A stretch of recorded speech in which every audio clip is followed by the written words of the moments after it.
lefty one, that one. Openly batting for the Getty 11. That's got a bit more. You have that one. No, you have that one. Herrera. Are you happy there, by the way? On the left, as we look at. Aaron Brindle.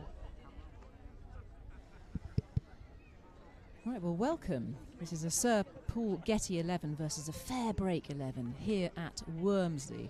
It's a really important day for women's cricket here today. And next door to me, I'm Isabel Duncan, and next door to me we have Lydia Greenway. Hello, Lydia. Hello. Fantastic day, isn't it? Welcome. It's a T20 match we've got going on today, and the Getty 11 have won the toss. Charlotte Edwards is the captain of the Getty 11. She's won the toss and is elected to bat. And the opening batsmen who've just strolled out to the middle are Aaron Brindle and Achini Pereira, who are going to open. And it looks like at the other end, who's going to open with the ball, is going to be the West Indian, Shamilia Cannell, who does open the bowling for the West Indies currently. She's 25 years old and from Barbados, and won the World T20, didn't she? Last year or the year before? Yes, no, they did. They had a brilliant year. It wasn't just the women's team, it was the men's team and the under-19s team as well. Enjoy your afternoon, everybody. Good time full for whammy, West didn't Indian they? cricket, yeah. Absolutely. So it will be Shamilia. We have a number of camera angles, which is wonderful here at Wormsley. I think it's Silver Mountain is the company that's providing the film for us here today. Streamed through YouTube. Shamilia just tossing the ball from hand to hand. We're to find out what the names of the ends are. Do you know? You've played here before, Lydia. Shamilia bowls, and that's left alone there by Aaron. Is that Aaron Brindle? No, it's not, is it? Who's facing? It's Achina Pereira who's taken the first ball, it looks like to me. And she leaves that one alone outside of the off stump, keeping quite low as it does at Wormsley. Yeah, I spoke to the groundsman earlier this morning. They had a lot of rain yesterday, so there's quite a lot of dampness around. And Shamilia, long-limbed as she lopes in and bowls. That's a good-looking forward defensive shot there from Achini Pereira, who has come all the way, I think, from Canada, hasn't she? Yeah, she has. Yeah. I was just chatting to Charlotte Edwards this morning, and she was out in Canada when Charlotte went out there on a tour with the MCC, and she said to Achini, if we ever have a game in England, I'll invite you over. So that's what happened. That's great. True to her word. One slip in place. As Shamilia comes in again and has a little nibble outside the outside edge there, but plays and misses. Just a bit of fencing outside off stump. Yeah, she was. I'd like to say she was looking to guide that down to third man, but I'm not quite sure she was. It was a very good ball, actually. Well, there is a third man down there. We're in the power play, which is 6 overs, isn't it, in T20? Here you are. And you're allowed 2 players outside of that 30-yard inner ring. Just a hop, skip and a jump as she takes off there, Shamilia. It was a big flash outside off stump. They're playing a miss again. They're going to be the first runs of this match. They're going to be extras. I think they're going to be byes as the arm is raised by the umpire. I think that is Ian Gould at that end, who has signalled byes. The scoreboard will leap into action in a moment. They haven't had to do anything at the moment so far, the scorers. Been troubled, have they? So we're off the mark here for the Sir Paul Getty 11. It's the first time that Sir Paul Getty Foundation has fielded a women's side, so it's an auspicious day. Up onto her toes. Quite a short run up for Shamilia with such long limbs, and there's a big shout for no there. That's the first ball that Aaron Brindle has faced. Just pushes it into the covers for no run. Yes. It's quite a nice occasion to be involved in as a player as well, isn't it? I think you know the first Getty female 11 team. They've been running teams for years, and you know it's great that they've moved with the times and fielding this first female Getty 11. They're going to continue with the women's side as well. That is part of their plans. That's a lovely looking shot there from Aaron Brindle. Just rocks back, plays just backward of point, and has cut that away all the way down to the boundary in front of the pavilion. First boundary of the day as well. So the scoreboard will click into life. That'll be 5 for no wicket so far, and the first over is gone. But a good start, I would say, for the Getty 11. Yeah, very good start. And Aaron Brindle, I think, having played with her for a number of years, that's certainly not the area you want to bowl short and wide at the off stump. The cut shot, that's one of her favourite shots, and I think she would be quite pleased seeing that come down at her for one of her first balls as well. Well, you played a lot of cricket with her, haven't you, Lydia?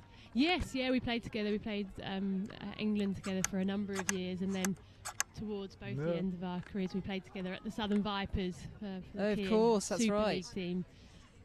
So it's brilliant to see someone like her still playing. You know, she is such an experienced player. You know, she still scores runs as well. So it doesn't matter what age you are, as long as you're doing the job. Here we are. It's Achini Pereira. It's just taking guard. She's surveying the scene at the moment, scratching around and marking her guard out there. And to see who's going to bowl the next over will be Selina Solomon from Vanuatu, who is going to take the over from this end. We must find out what the ends are called on this ground. Because I know the England women have played here a long time. You should know, shouldn't you, Lydia? You have played here. You're not too worried about the ends, though, are you? As she's in, Selina, and that is a nice shot off the back foot.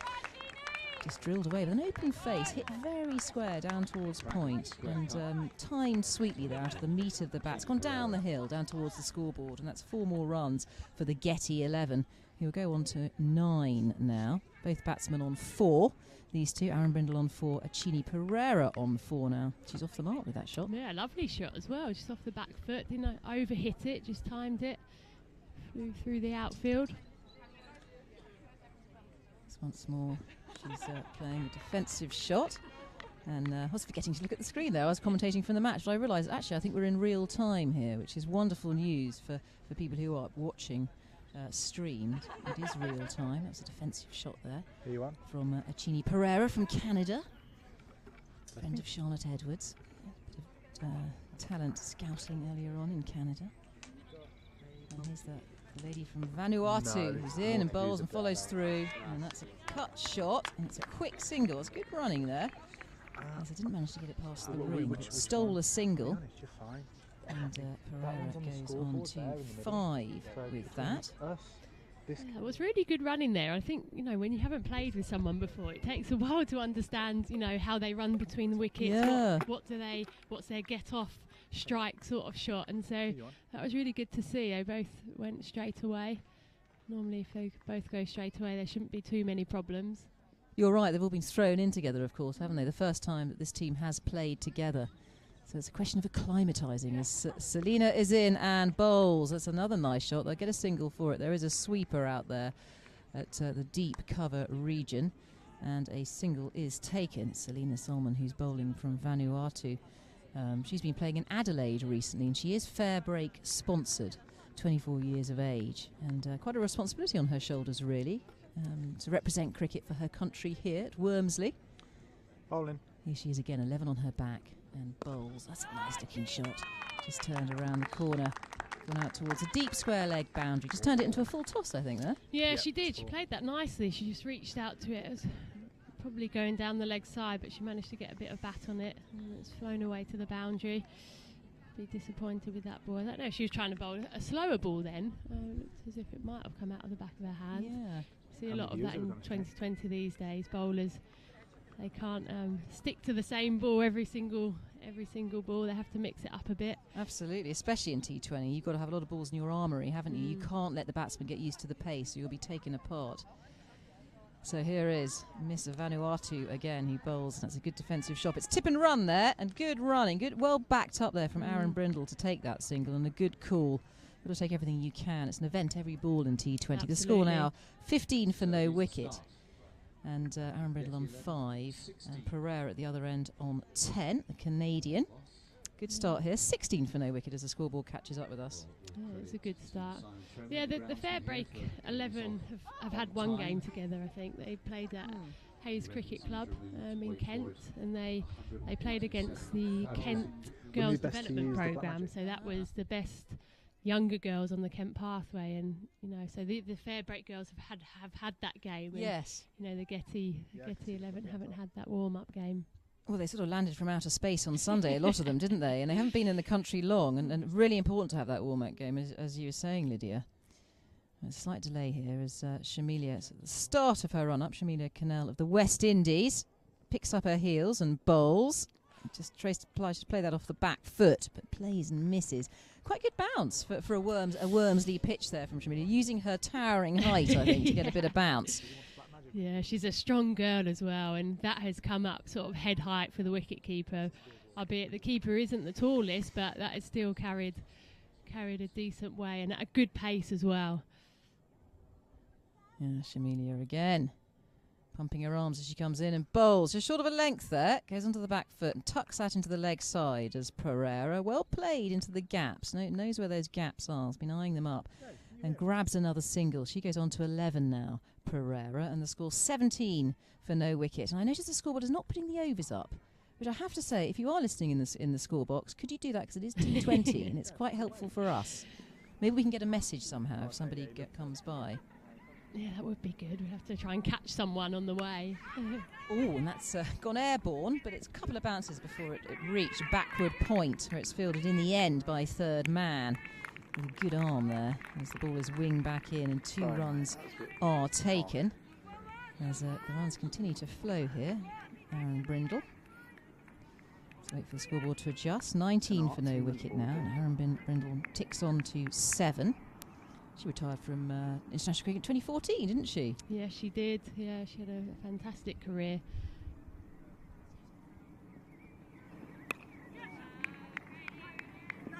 Nicely guided there by Aaron Brindle. Not quite short enough to play on the front foot, so she's just rocked back and guided it down to the third man area. Quite a big feature of her game. She picks the gaps well, she runs hard. When it's in her slot, she'll certainly punish that bad ball.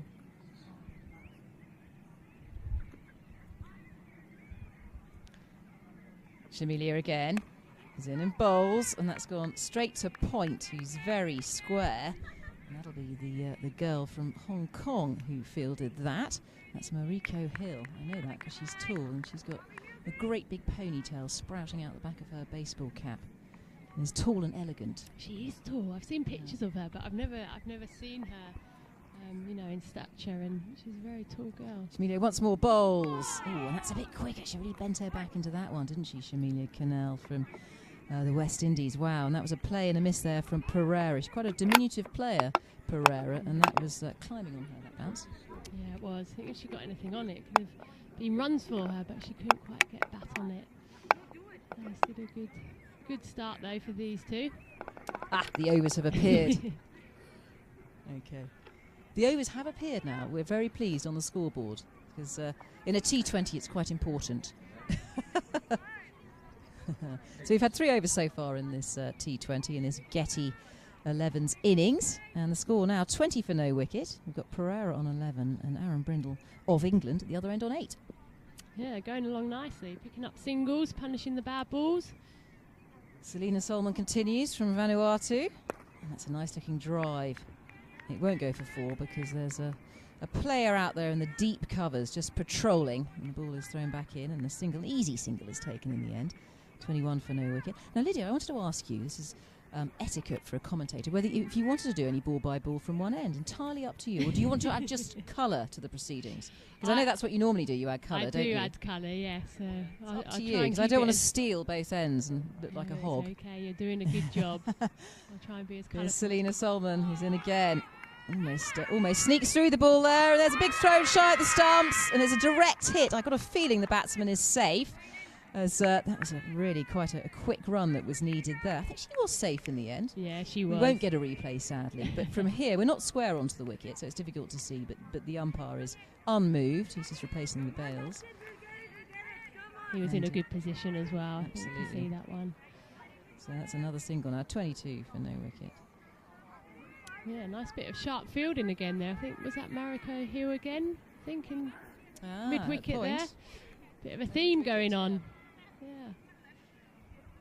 Yeah, she's got a good arm and a good aim as well.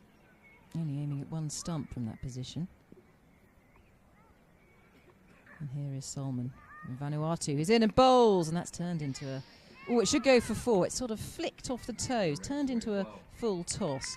And that has gone all the way and bobbled over the ropes down there towards the nets at Wormsley. And that's 4 more added to the total.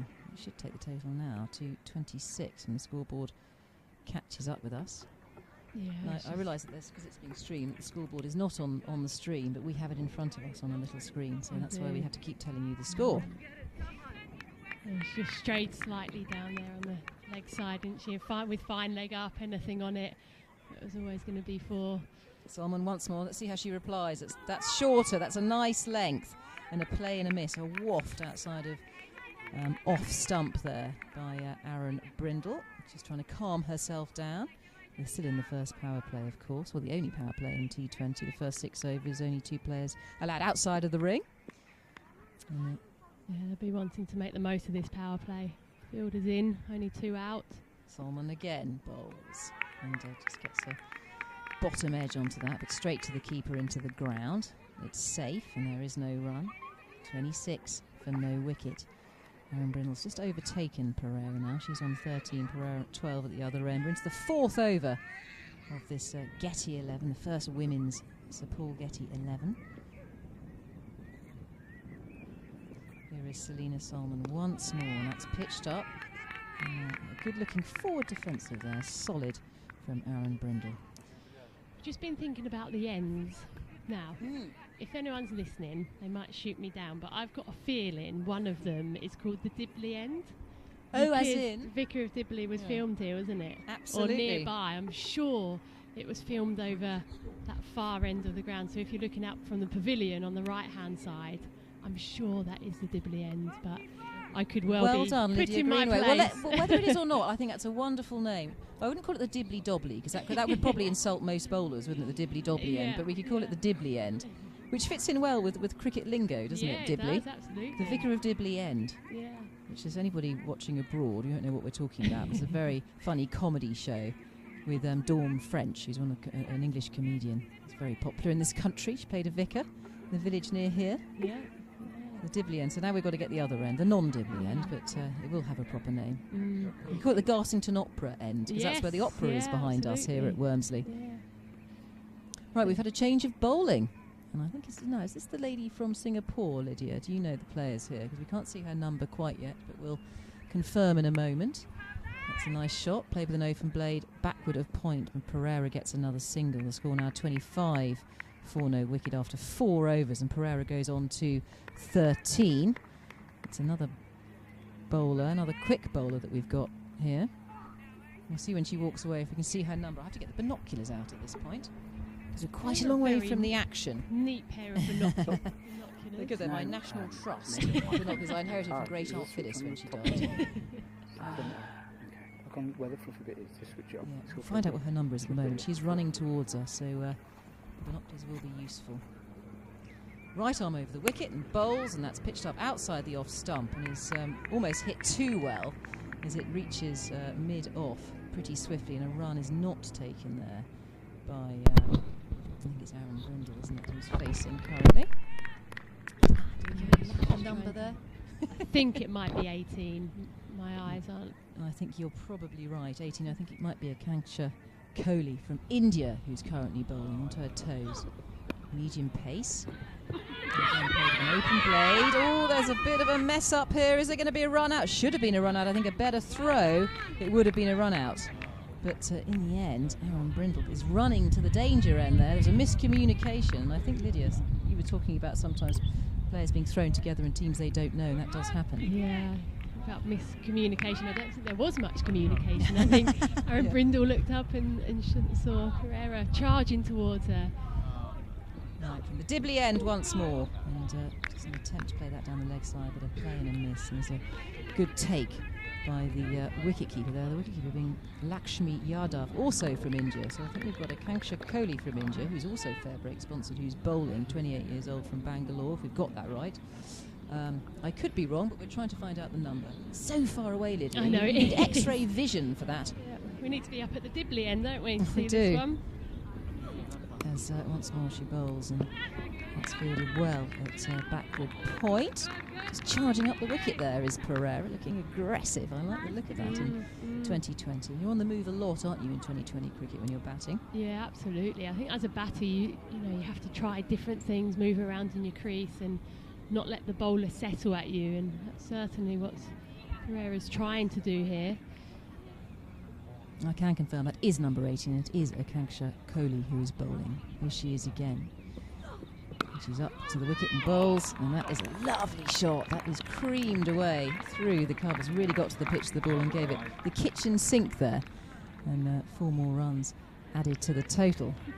The score now should be 33 for no wicket. That was the shot of the day for me so far, I think. That was a textbook cover drive, just to the left of extra cover, to the right of cover. She didn't try and overhit it. She timed it extremely well. Yeah, that was Pereira. Pereira from Canada. He's now on 17. As once more the bowler is in.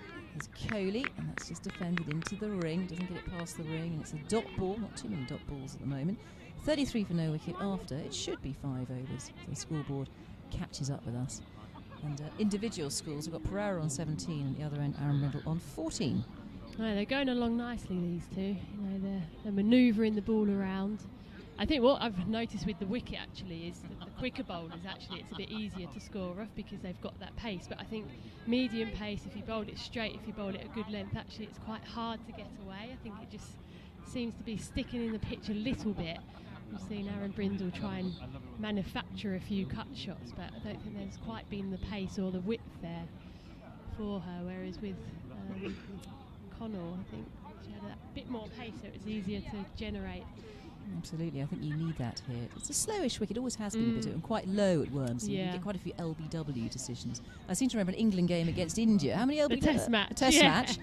And they don't play too many test matches, No. the Indian women. And how many? Can you remember how many LBWs in it that was game? in double it was figures. phenomenal, that has to Yeah, be said, wasn't it? It was. must have been some sort of a record. And it came very low, didn't it? There was a certain amount of swing around as well. Yeah.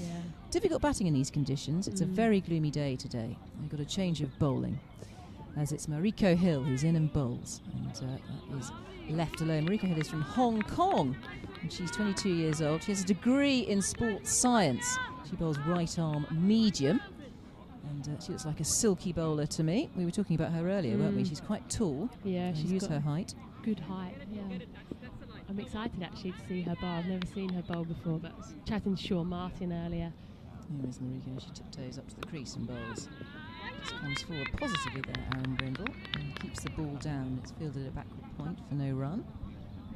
She's got very good physical attributes for a bowler. You think of someone like Elise Perry, very bouncy, very technically correct. She's certainly got a few of those features. She's very charming as well. I had a chat with her earlier. Very bubbly and friendly, and introduces herself. You're right, she is bouncing along. Watch that ponytail bouncing. She's up to the crease and bowls. Just takes her bottom hand off the bat there, Aaron Brindle. I'm not sure if she got any bat on that. I don't think she did. We'll find out what the umpire is going to signal. Is it going to be down as X? It's going to be down as wide because it's gone down the leg side. Of course, anything down the leg side will be a wide. And they've picked up a couple there. The score should tick on to 35 now. We're in the 6th over of this T20 match here. If you've just tuned in, it's the Sir Paul Getty 11. They're currently batting the first women's Sir Paul Getty 11 versus a FairBreak 11, a mixture of international female players. As again, Miss Hong Kong is up to the crease and bowls. Just trying to find the gap there, Aaron Brindle. But, not penetrating the ring yet. That was a much better length there from Mariko Hill. A bit shorter the previous delivery. She's managed to amend that quite quickly. Much better line as well, attacking the stumps. Makes it very hard to score. Here she is, and she hurtles in and bowls. It's a cut shot. And again, hasn't got past the ring. Good field placements here. At the end of this over, it will be the end of the power play. Haven't quite got to the end of Mariko Hill's first over yet. But it will mean that there'll be a bit more freedom. They can put 4 players outside of the ring. Be a bit more defensive if they want to, the FairBreak 11 who are currently fielding. Yeah, it's often a sigh of relief as the fielding and bowling team when you get out of that batting power play. Ball nice and tight, haven't you, in these first 6 overs? As Mariko's in and bowls. Has it gone down the leg side? It's going to go for extras, whatever happens. Yes, it has, and it is signalled as a wide by umpire Jeremy Lloyds, who is the non-dibbly end. And we have Sean Martin approaching, who is the organiser of FairBreak, the FairBreak Foundation, approaching us. We might even have a change in the commentary box. I don't know whose place are you taking? No, you're not, Sean. I thought you were coming to help us out. As Mariko's in and bowls, just rolls her wrists over that nicely. Aaron Brindle. It doesn't get any runs. It's well fielded there at backward square leg. And the score remains on 37 for no wicket. I thought he was coming to help us out. It was a bit rude, wasn't it? He's just dropping in for a chat. He's saving himself at the back end of the innings.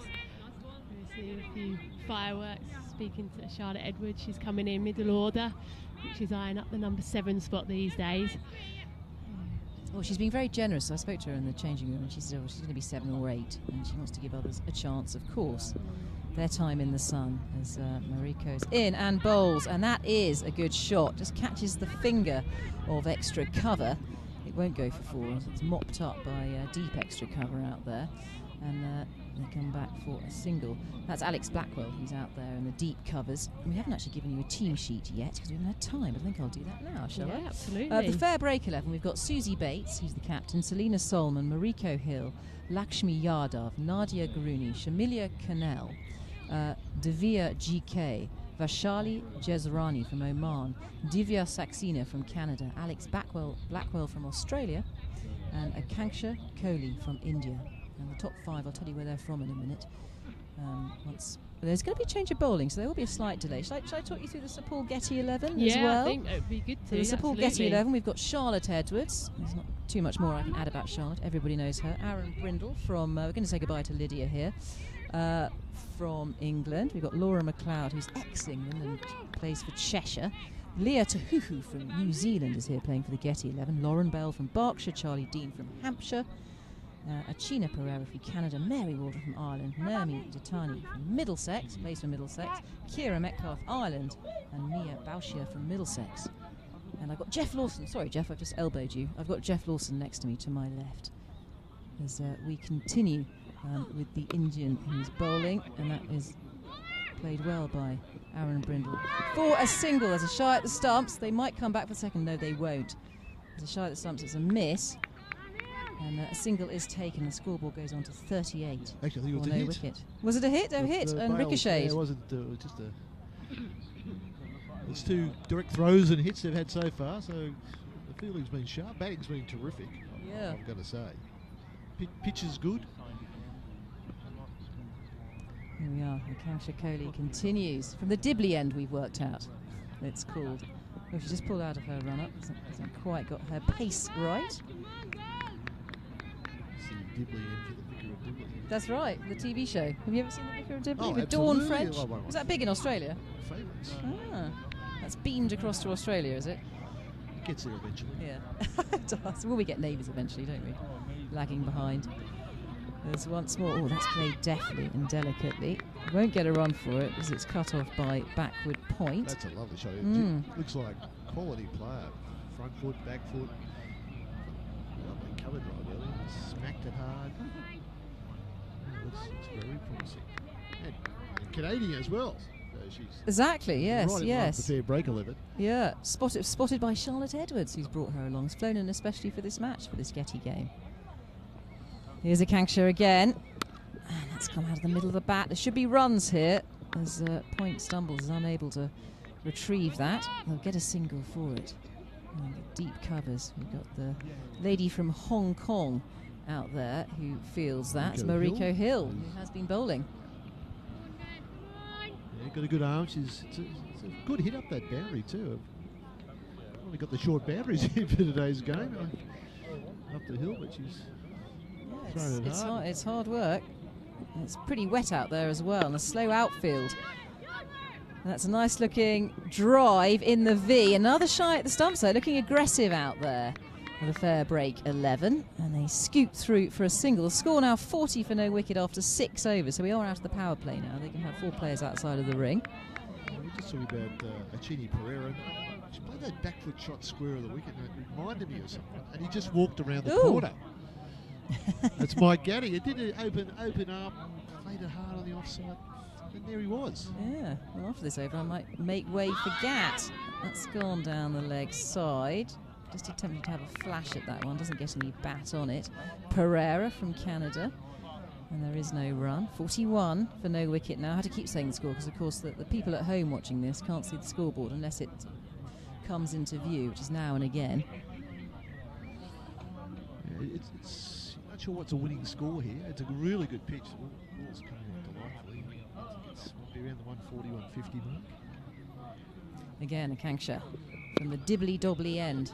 They think about a run here, but Aaron Brindle is sent back as she's backing up a long way. And this is good fielding, just putting on a bit of extra pressure now. 41 for no wicket. After 7 overs, we've got Pereira on 18, and the other end, Aaron Brindle on 17. Now, shall I make way for Gat, and you two can have a chin wag? I think we should have a chat. Do you think I think that's the right way to do it?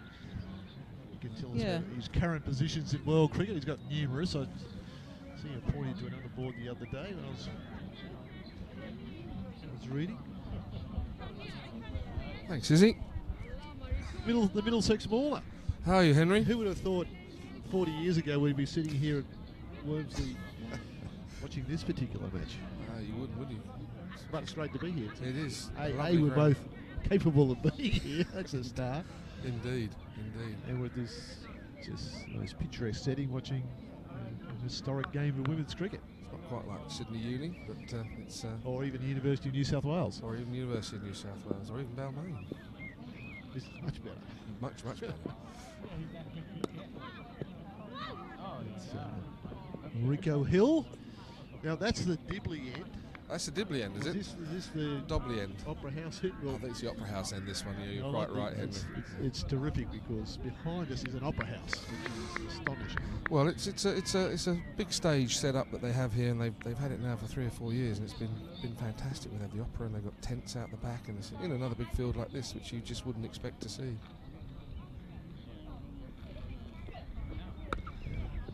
Rico Hill's got a length a bit better this over, a bit nervous first over, a bit short. It is. It's one of those wickets, though, Henry, isn't it? With all the rain, you're never quite sure what length you've got to bowl it on here, but I think the girls have adapted quite well once they've started bowling and realised they've got to pitch it up. But that has encouraged 1 or 2 magnificent shots. I arrived and saw a magnificent cover drive. Up the hill from a Canadian lady. Jeannie Hill, yes. Yeah. Which just shows you the international flavour we've got going on. Obviously, the FairBreak 11 are highly multinational, but also the JP Getty 11. It is. I mean, we've got some West Indians out there, some Americans, some Canadians, and we're just talking to some of the girls up there. They've been to sort of places like Argentina, and they're trying to push cricket in Argentina with the women. So it's fantastic to see it just evolving.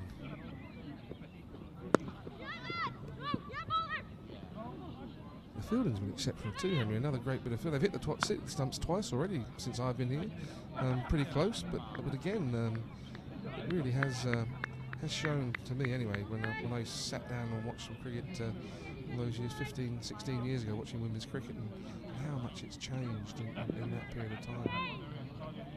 And that athleticism and the good throwing arms. You know, the fielding's been one of the things. And that's a fantastic shot off the bat. I'd have liked to hit that one, Henry. Wow. The timing's superb. There's a sweeper out there at deep cover, but had no chance. I mean, there's no running between the wickets there. There wasn't any need to, not at all. The crack off the bat, just the sound of that was a terrific shot. So the JP Getty 11 moving along nicely. I think the FairBreak 11 would like to take a wicket just to quiet things down a little. I see they've got 1 or 2 young ladies out of retirement. I haven't quite seen all the squads, but I think Lydia Greenway's about somewhere, and 1 or 2. She's not playing, she's only commentating. She's right. So she covered the first few overs, and she had her all the schoolgirls here today. All right. 50, doing their thing around the field with all their drills, and it was terrific. So lots of good young players coming along. That's Lydia's focuses at the moment. For young girls. The Greenway School of Cricket for Girls. I'm not sure if that's the right name. Something of that nature. Well, it's great to see Susie Bates. I didn't realise Susie was playing today, the captain of New Zealand. Well, there is a story. Okay. Because she is playing for Hampshire. Okay. So on Monday, she actually played up at my old league club at Hayward. All right. Lancashire played Hampshire at Hayward, where I was up the weekend before. It was a bright sunshine, which I'd never seen there the whole season I played. But And I will tell this story on Susie because she was coming down the motorway and had to put some fuel in her motor. Yeah, she put the wrong fuel in. Correct. Oh dear, dear, She had several hours by the roadside in the rain yesterday. Oh, that's very sad. That's very sad. It's a lesson. I'm very glad to see a lady from Hong Kong here as well. Being a patron of Hong Kong Cricket Club, Mariko I do know, and so it'd be nice to have a chat with her at tea time. Yeah, she's a lovely. She's a good girl. Terrific and can play. She's quite athletic. It's a bit of a nervous start to her bowling, but bowls a decent pace, feels, she bats as well. She does. Another good part of the world for women's cricket that they've been pushing really hard over the last 10-15 years. Right, now this is someone not quite from Hong Kong, but just down the road, Singapore. This is Divya GK. The only spinner in the lineup. Fairly well the other day at Kent at the Hayes Club practice game. Mind you, that was in bright, bursting sunshine on the bank holiday. She might struggle to turn it here, I suspect. Yeah, he's not a big turner, but quite deceptive in flight. Very deliberate in the run-up. Some good cricket there, just nudged it to mid-on very nicely too. Got the field spreads, classic. Overs field at the moment, long odds out, locks up. The other sweepers cover and Deep square leg, cow corner. squares. Oh, yeah, you push it up the mid-on, you get your one.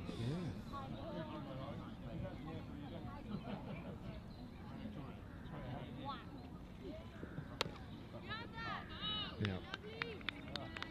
Now, that's your shot. That's the back way slope up the spin, is it? Well, it's one of those, yeah. I suppose on today's sort of wicket, it might just skid through a bit today, so you just don't. Yeah, a bit of pace and it helps actually.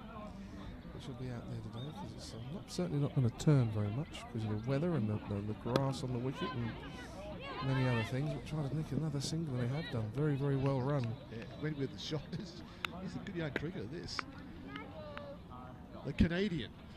The Canadian lady, yeah, she saw that mid-off was out on the edge of the circle and she's walked into the shot and pushed it quite firmly to mid-off, but she was out of the blocks and she's very quick between the wickets too.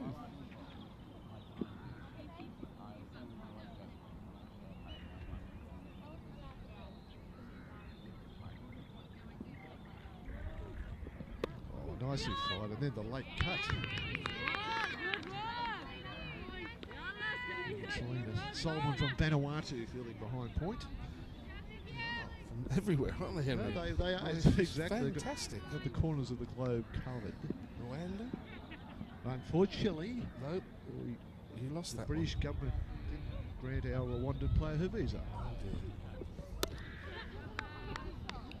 Well, I struggled to get a visa actually the other day and to try and get into India, but it was because I was probably late applying. But I've just come back from Mumbai. IPL final. I was hopefully going to get there, but the visa didn't come through in time, so I missed that, but managed to get to an ICC meeting, which was a very good one. So there was some good chatter about lots of things. Not tell us more. Well, no, because I mean, a lot of it was, a little about culture of the game. We haven't got that long to sort of talk to an Australian about the culture of the game and things. Well, and, we've got some independent inquiries going on about the culture at the top level of our game.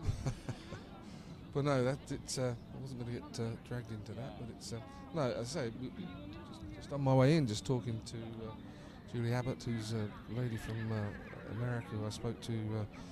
Julie was out the practice go at Hayes the other day. Was she really? Yeah, so she's good. So she's in town and just she's a wonderful lady, very passionate about the game and is obviously happy that the Americans at long last got their act together. But I think.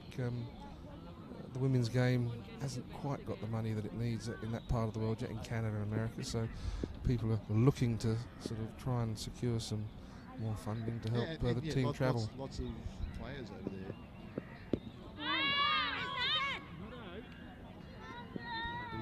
The leg by, I would suggest. Lloyd's has got a hand in the air, so he's got a leg in the air. So we have got golf at the top of the tree with the umpires here today. So you've got Jeremy Lloyds and... Gunnar Gould. Oh, Gunner's here, is he? Blimey, I only spoke to him on the phone the other day. Well, he's been on his international duties. He has, yeah. Globe-trotting umpire. He's a very, very good friend of mine. We grew up in Middlesex together, and sadly he left and went to Sussex, but we had some great fun whilst we were at Middlesex in our younger days.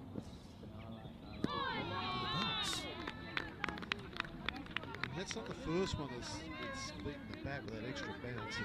Occasionally just hit the seam. And that's really a Connell and Selena Solomon back on at this end. They've actually got a couple past the bat. No slip in place at the moment, though, at this stage of the game. No, you don't see slips in T20 these days, do you? Unless you really are on top. Gee, that's a good shot. Wow. Field set for it. Alex Blackwell is out there. I mean, that was a good shot because she's not a very big lady, but again, I mean, when I say big, tall, she's only a short lady, but she managed to get her hands really high, and the timing was just exceptional. I shouldn't imagine it's that easy with the odd one just bouncing through like it did the last ball, but to play that similar sort of shot and hit it so well, Must be a single. To mid off. One. It's a catch of Coley out on the edge of the circle there. But it's certainly been a batting day so far. The bowling's been honest enough. The batting's been too good. I suppose, Jeff, that's one of those things, and a lot of these girls are coming up a level with international cricket people in that Sir Paul Getty side. I mean, it's one of those sort of things that when you bowl against better players, as we found out as we were going up the ladder through club cricket and then international, you just find people and the level slightly different. That you have to, try and change the way you play. Yeah, the more you play, the better better you get. And that's the experience most of these ladies don't get. Yes. So they've just got to play more at this level, and they've got the skills.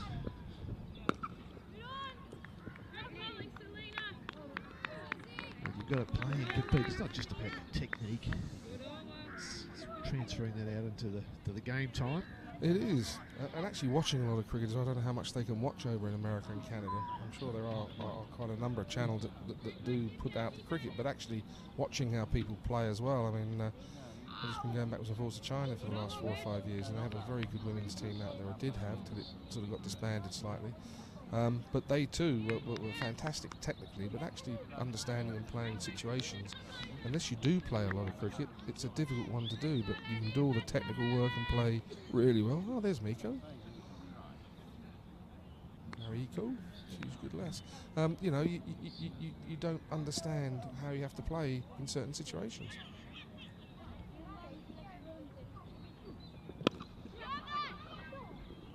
Brilliantly fielded. Terrific shot, well bowled, batsman down the wicket, drives it hard, and it's really a Connell there from Barbados. Yeah, lovely island that is. Cleans it up. Another Barbadian. Barbadian. Yeah, well, she didn't quite bring it with her. I was here on Monday, but most of these girls from the warmer climes. Indeed.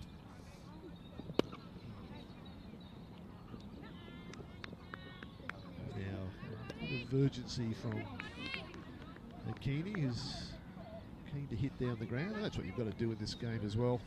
Halfway through, she can be super aggressive and maybe go over the top.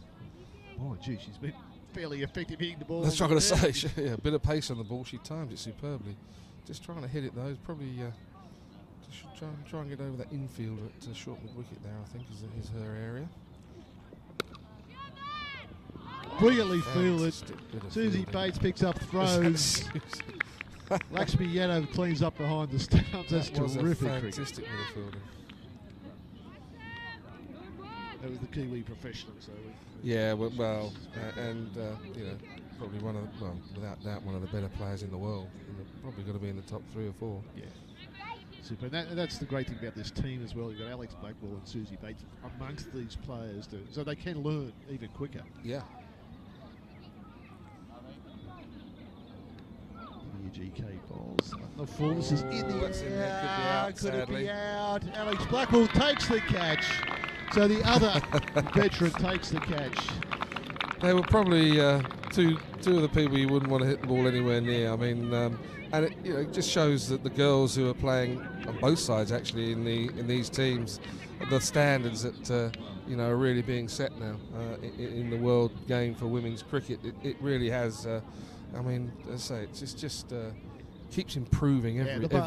The bar keeps going. And as you see, Kiki Pereira is just out. She's an example of what's coming up. Oh, that was terrific innings. It was indeed. And again, only a very slight girl. I mean, she's not a big girl, but the timing was just incredible. But then, a lot of very small players have managed to time the ball well, like people like, I suppose, Gavaskar and Tendulkar, and a bloke called Bradman. They weren't too tall. And not the biggest guys, but made a lot of runs. That's all you've got to do, make runs take wickets. Indeed. What build you up. That was a wonderful opening partnership. 57 for the first wicket, and ended by a wonderful catch. And Divya GK, I know there was a full toss, but she does drop the ball. It flights it. Yep. And I've seen her a couple of years ago, and her bowling's improved immensely. Yep. And she plays the Singapore Cricket Club, which may have well have unit 20 in the past, but. And women's cricket, even in Singapore, there's some men playing there. Indeed. They're trying to really bring on the women's cricket, and Divya's been a big part of that. She would have loved taking that wicket. She would have done.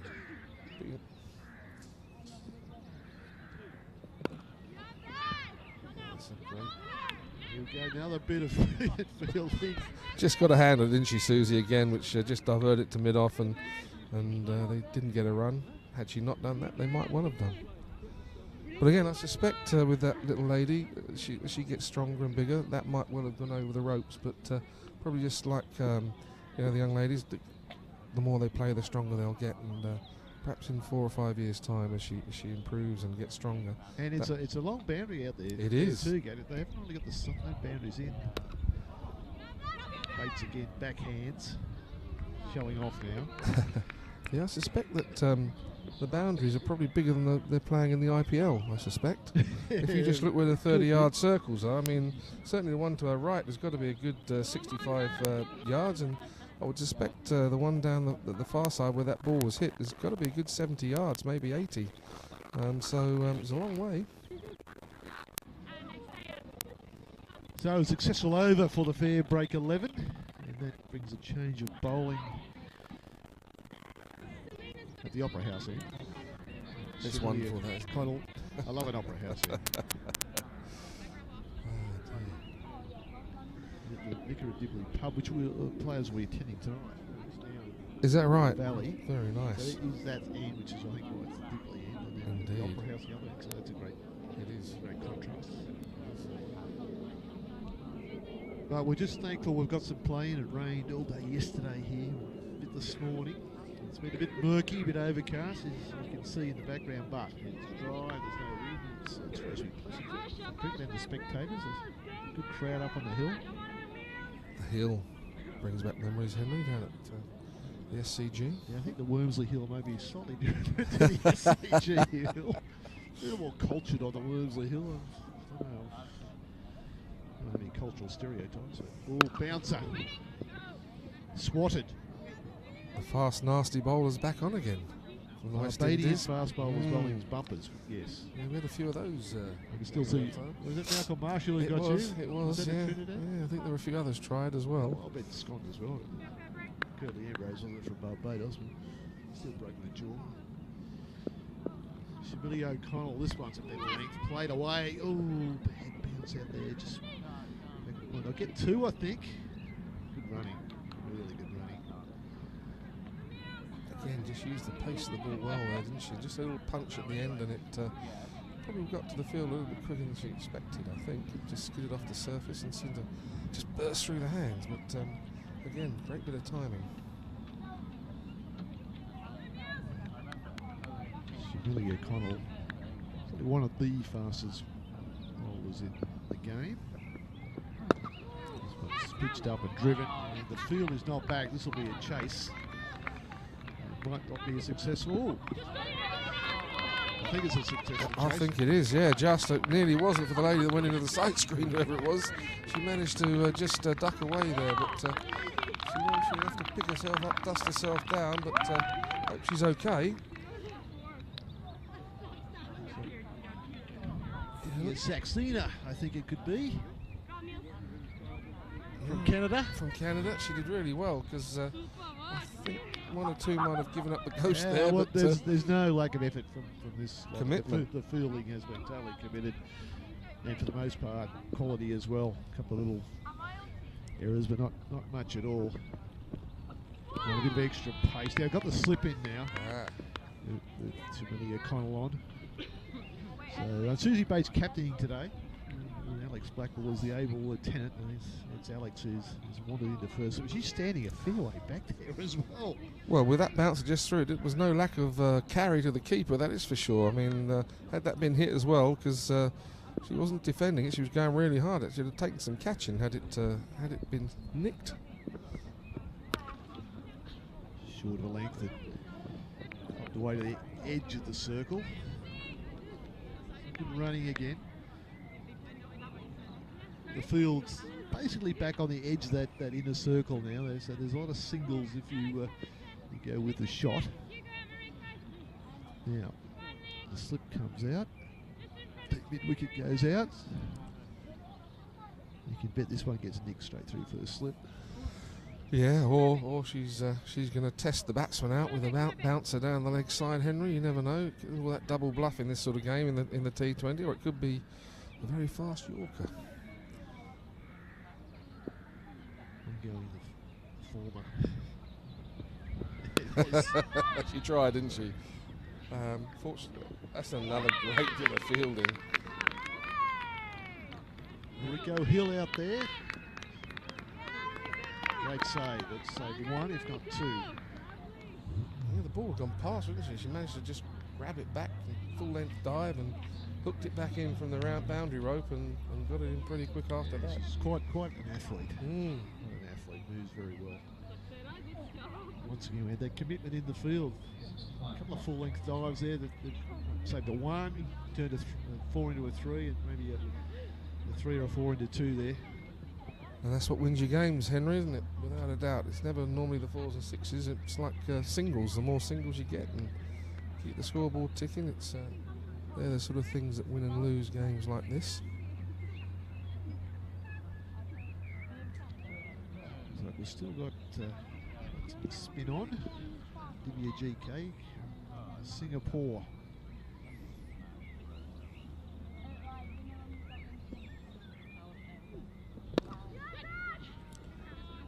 That shot is just too good. Just too good. That's a beautiful off drive. I actually can't believe how quick the outfield is, considering how much rain we've had. I mean, that as it got to the player, it really, I know she timed it extremely well again, but it really did just race away down to that long off boundary. And Chimilio comes on the edge of the circle. She was. And moves well. She's a full-length dive, and that shot was just too good. But yeah, the ground is in superb shape, considering the rain.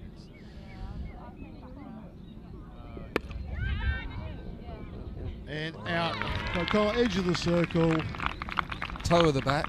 Toe of the bat. Maybe done in flight a little bit, but that was a shot to play. Mid off up. We're sort of getting to that sort of stage, aren't we? Sort of, 14th over. It's everything needs to be hit. Yeah, I mean, so mid-off's on the circle, but the tallest person in the match. Indeed, indeed. But it did come off the toe end of the bat, I'm sure. It was one of those where the head went up in the air slightly, instead of looking at the ball perhaps a little bit longer, and was trying to hit it harder, unlike the shot before where she just timed it and it raced past. This time she hit it probably a bit too hard and didn't look at it long enough, and toe into the bat, like we all do sometimes, and very good catch at mid-off. And slow bowling doing the job, again, which we see so often in T20 cricket. It is. It's taking that pace off, isn't it? And making the players hit the ball. I mean, they're so good at using the pace of the ball these days, aren't they? The players that play the T20, all the sort of many shots they have. the ramp and the sort of the way they sort of hit the short ball over sort of the keeper or third man, and all sorts of strange inventions that they've had. Well, everyone hooks off the front foot these days in men's cricket. I have to say, I would like to see them trying to hook one or two of the West Indies fast bowlers, or also trying to hook them off the front foot. Sure, well, if you miss, if you get it wrong, there's a consequence. That's the thing. If you hit it to take, gave the top edges go for 6, but if you get it wrong, yeah. This one's dropped a little bit short, and the field's well placed. Out there again. WGK just went the quicker one first ball, but the batsman did cross. The left-hander is in. That's what the field changes.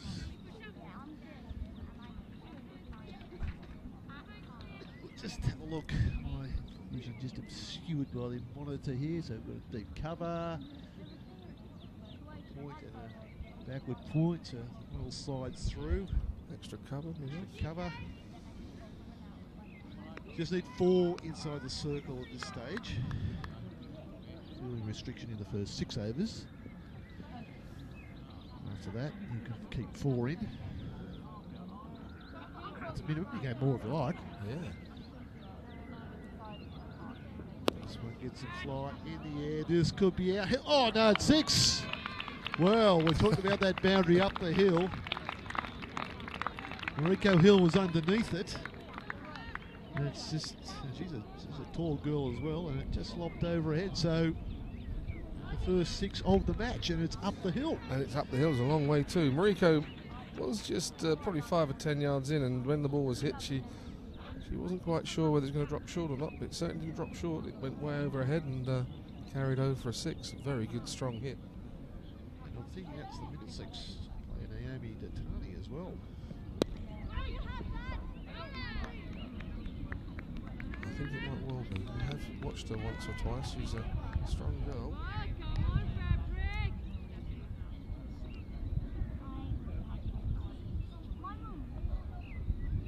think Isabel Duncan might be able to tell you a bit more about her, I suspect. Yeah, so I was relying on you for information on the middle 6 players. Well, yep. Again, way over the boundary, the second 6. The ball flighted, didn't come down. And Naomi Datani hits the second 6 up the hill. That was well over. That was well over, that one, yep. There was no way, even with the tall Asian lady out there. So is it Shamilia Colong, that's it, yeah. She was still looking for it as it went over her head. So another very good strike, I have to say. I think, sadly, that was a poor 3 balls from a very tidy other overs that were bowled there by the off spinner. Just dragged one down and all of a sudden felt that she needed to get it up there, and got it up there too far, sadly, for her. They were well hit. I guess that's the lesson you're learning when you play against players like that. No, you get it wrong, and she's been hit for 2 6s, so what will you learn from that? And if you make a mistake, it's going to be short. I'll hit the pitch with it. But that's her style. She's she throws it up, and it's kind of delivery you have success against the lesser players who've gone very hard to hit that delivery, but not when you get the county and international standard players. They can put that one away. And as you say, it's about playing as much cricket as you can, because that's the only way you learn, isn't it? And similar situation, maybe 2 or 3 years down the line, she'll, having bowled that short one, just be mindful maybe and get the other 2 right, as opposed to getting them wrong. It's a cruel game at times, Henry. It is. You don't get it right. And we've got Divya Saxena from Edmonton. That's Edmonton in the middle of Canada. This one's dropped a little bit short and up the way to long on. It's a bit of a tumble there by Barn. I think she must have slipped, so I can't see any sawdust out there at the moment, but I mean, she seemed to slip rather badly. I hope she's got fairly long spikes in, because she might find the same trouble again if she hasn't.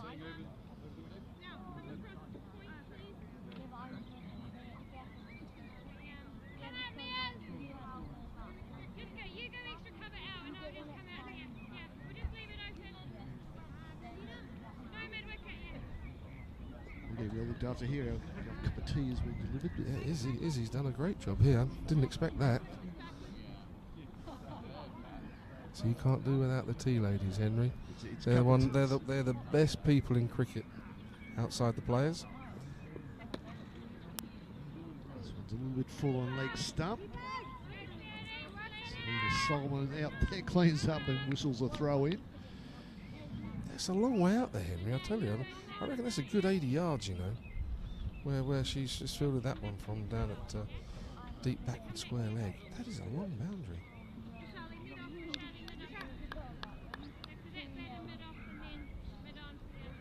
I think the batters have got to be careful. There's some good arms out there. That came in. There's certainly not two in that. So imagine the Canadians and the Americans with baseball. I don't know if the girls, I'm sure the girls play baseball out there. So I imagine that it's something they're used to doing. Softball, yeah. I think softball's the bigger game. That's with a bigger ball though. So it's difficult to throw a big ball in hard, isn't it? Tough. And lots of colleges have. I actually watched the College World Series on. That's on softball on TV. Well, they play a thing called T-ball as well, don't they? That's where the youngsters play.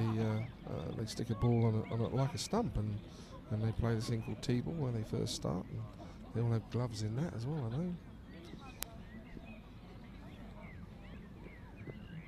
This one whipped away short and got what it deserved. The other thing that the bowlers, particularly Didier here, really won't be used to. It is a bit greasy on top there. I mean, you've got to get a good grip and you've got to have the right spikes. And they would only have one pair of spikes to bat on bowling. And if you're not gripping on the front foot and you're also the third bowler used at this end, it could be a little bit slidey under there. And do you know to get hold of the sawdust? Because that's not you're not used to playing that. She's been training in Bangalore. Well, you'd hope the umpires might have just be helping them out there. I mean, Mr. Lloyds, I mean, he would say, would you like some umpire? I know he was. So better length. He's striking it well this time. Yeah.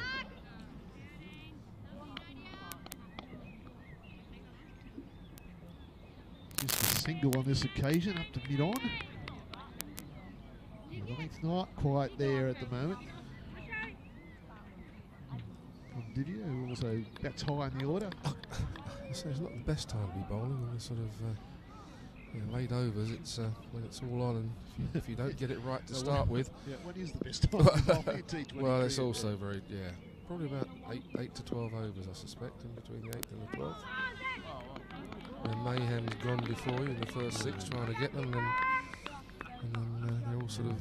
Watching Shane Watson bat in the IPL final. Oh, mate, that was 20 overs of mayhem. That was indeed. I mean, it took him about 10 balls to get off the mark or something, didn't it?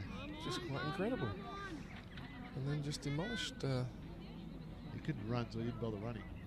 Didn't need to. I'm not sure only 6 hit. We hit 3 in a row at one stage. A bit of bounce there again, Henry. And they've just taken a cheeky single as well. The keeper threw at the stumps. Mid-on wasn't there because mid-on's out at long on. Mid-wicket was just having a snooze, I think, but they ran through for a cheeky single there. It's certainly good cricket for the batters. It was. And these teams, I mean, they haven't played together, so you've got to, if the keeper's going to throw, you're looking for it. You're not used to it. I have to say, Henry, I think I might have got caught out by that as well. Yeah. I think I played a bit, but no, it was. Unless you're actually looking for it. That's right. You wouldn't. Look, that's right. It's a play and miss to the keeper. Not necessarily looking for the keeper to be throwing at the stumps. Maybe she thought there was a run out on. Maybe there wasn't.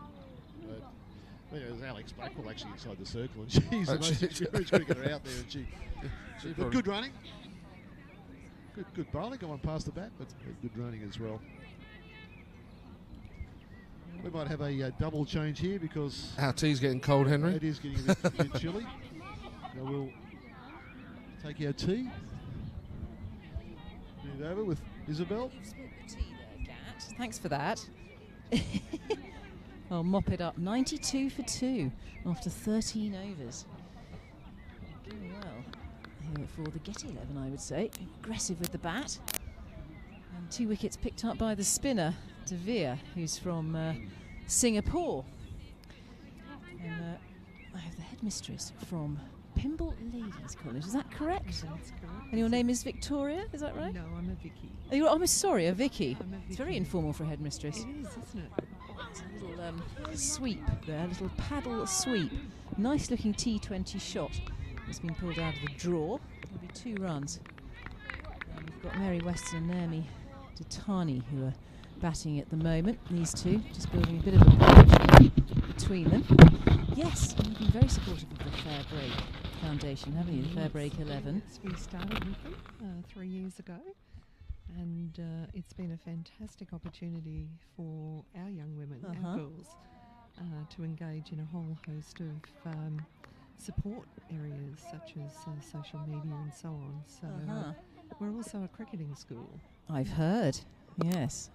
That's lovely. She's gone aerial as mid-on has dropped out towards long on. They've come back for the second. Good running between the wickets there. Running the first one hard, have come back for the second. 2 more added to the total. Should be 96 for 2. No, do tell us more about the cricketing pedigree of Pymble Ladies College. Well, our boast at the moment, of course, is Elise Perry. Oh, your megastar, absolute megastar, Elise Perry. Megastar internationally now too. And footballer, I think, as well, isn't she? When I say footballer, soccer player, I think you say in Australia. And there's another single. Yes. 97 for 2 now for the Sir Paul Getty 11, motoring along in this 14th over. Yes, so Elise played for Australia when she was in year 11 at school. Gosh, how old is year 11? That's 16, 17. And wow. She had to make a choice between soccer and cricket. Yes, right choice, I feel. I am biased, and I'm sure you're biased as well. That's right. Yeah. Akanksha Kohli continues to bowl from the Dibley end. As she rockets in, she's coming around the wicket to the left-hander. There's a little dab at that one, a play and a miss. Well bowled. It was pitched up. Bit of movement out there as well in this sort of damp doer weather. Yes, it's typical English conditions. It is, and you've come a long way for this, haven't you? A long way for a bit of drizzle. But actually it's not very, it's just rather murky. So cool for all of the spectators up there on the hill. Yeah, I'm sure. But there's quite a crowd, isn't there, up on the bank here at Wormsley. It is a beautiful bank as Akanksha continues. And that is driven. Again, we've got long on and long off. They're both up there on the boundary. So there's always a single there if you can hit in the V, if the ball is pitched up. And just keeping this ticking over at the moment. 97 for 2 now. It's time for another wicket, I think, isn't it? Yep, only 2 wickets down so far. Both taken by the spinner from Singapore. De Vere GK has taken 2 wickets there off spin. Pereira back in the hutch on 22 and Brindle out for 33, who's caught by Canal. The West Indian from Barbados, the mean fast bowler out there. There's a couple of those, aren't there? Very fast. They are, they're frightening. Here's Kohli again. He bowls, he's gone aerial, it's in the air, it won't be caught. It's going to be 1 bounce before it reaches long off. And another shot in the V, another classic drive in the V, going aerial, which they can afford to do at the moment with long off and long on both back. 98 for 2. It's nice to see some young schoolgirl cricketers here today as well. Yes, absolutely. There was a masterclass. You may have noticed it this morning. Yes. Going on out there, led by Lydia Greenway. I don't know if you met Lydia. She's an ex-England player. No, I haven't. One of the best fielders that England's ever seen. Brilliant at taking catches, very difficult catches in the deep. What a great opportunity for those young girls to be out here with a world first, a world representative cricket team, women's cricket team. That's right. Today. I mean, it's inspirational, really, isn't it, to have all these women in one place, and particularly in the FairBreak team. And they've got 10 different countries, I think, represented, right. 6 international captains out there, and I'll give you a list in a moment. Do we have a change of bowling? I'll tell you who's bowling now. It's number 16 on her back. It's Divya Saxena from Canada. I think she's continuing, isn't she? And we were trying to work out the name of this end, and I heard that Jeff Lawson, Henry's the nickname, isn't it? Jeff Lawson was saying he's going to call it the opera end, or the Garsington opera end, because the opera stage is behind us. That was drilled off the back foot. It's a nice looking shot. They're going to come. Oh, it's gone for 4. She really hit that hard. That was timed nicely. Just stuck in the wicket a little bit there. A bit of a slower ball, but saw that nice and early, and has timed that sweetly. That's another boundary. We'll bring the 100 up as well. The 3 figures will go up on the scoreboard now.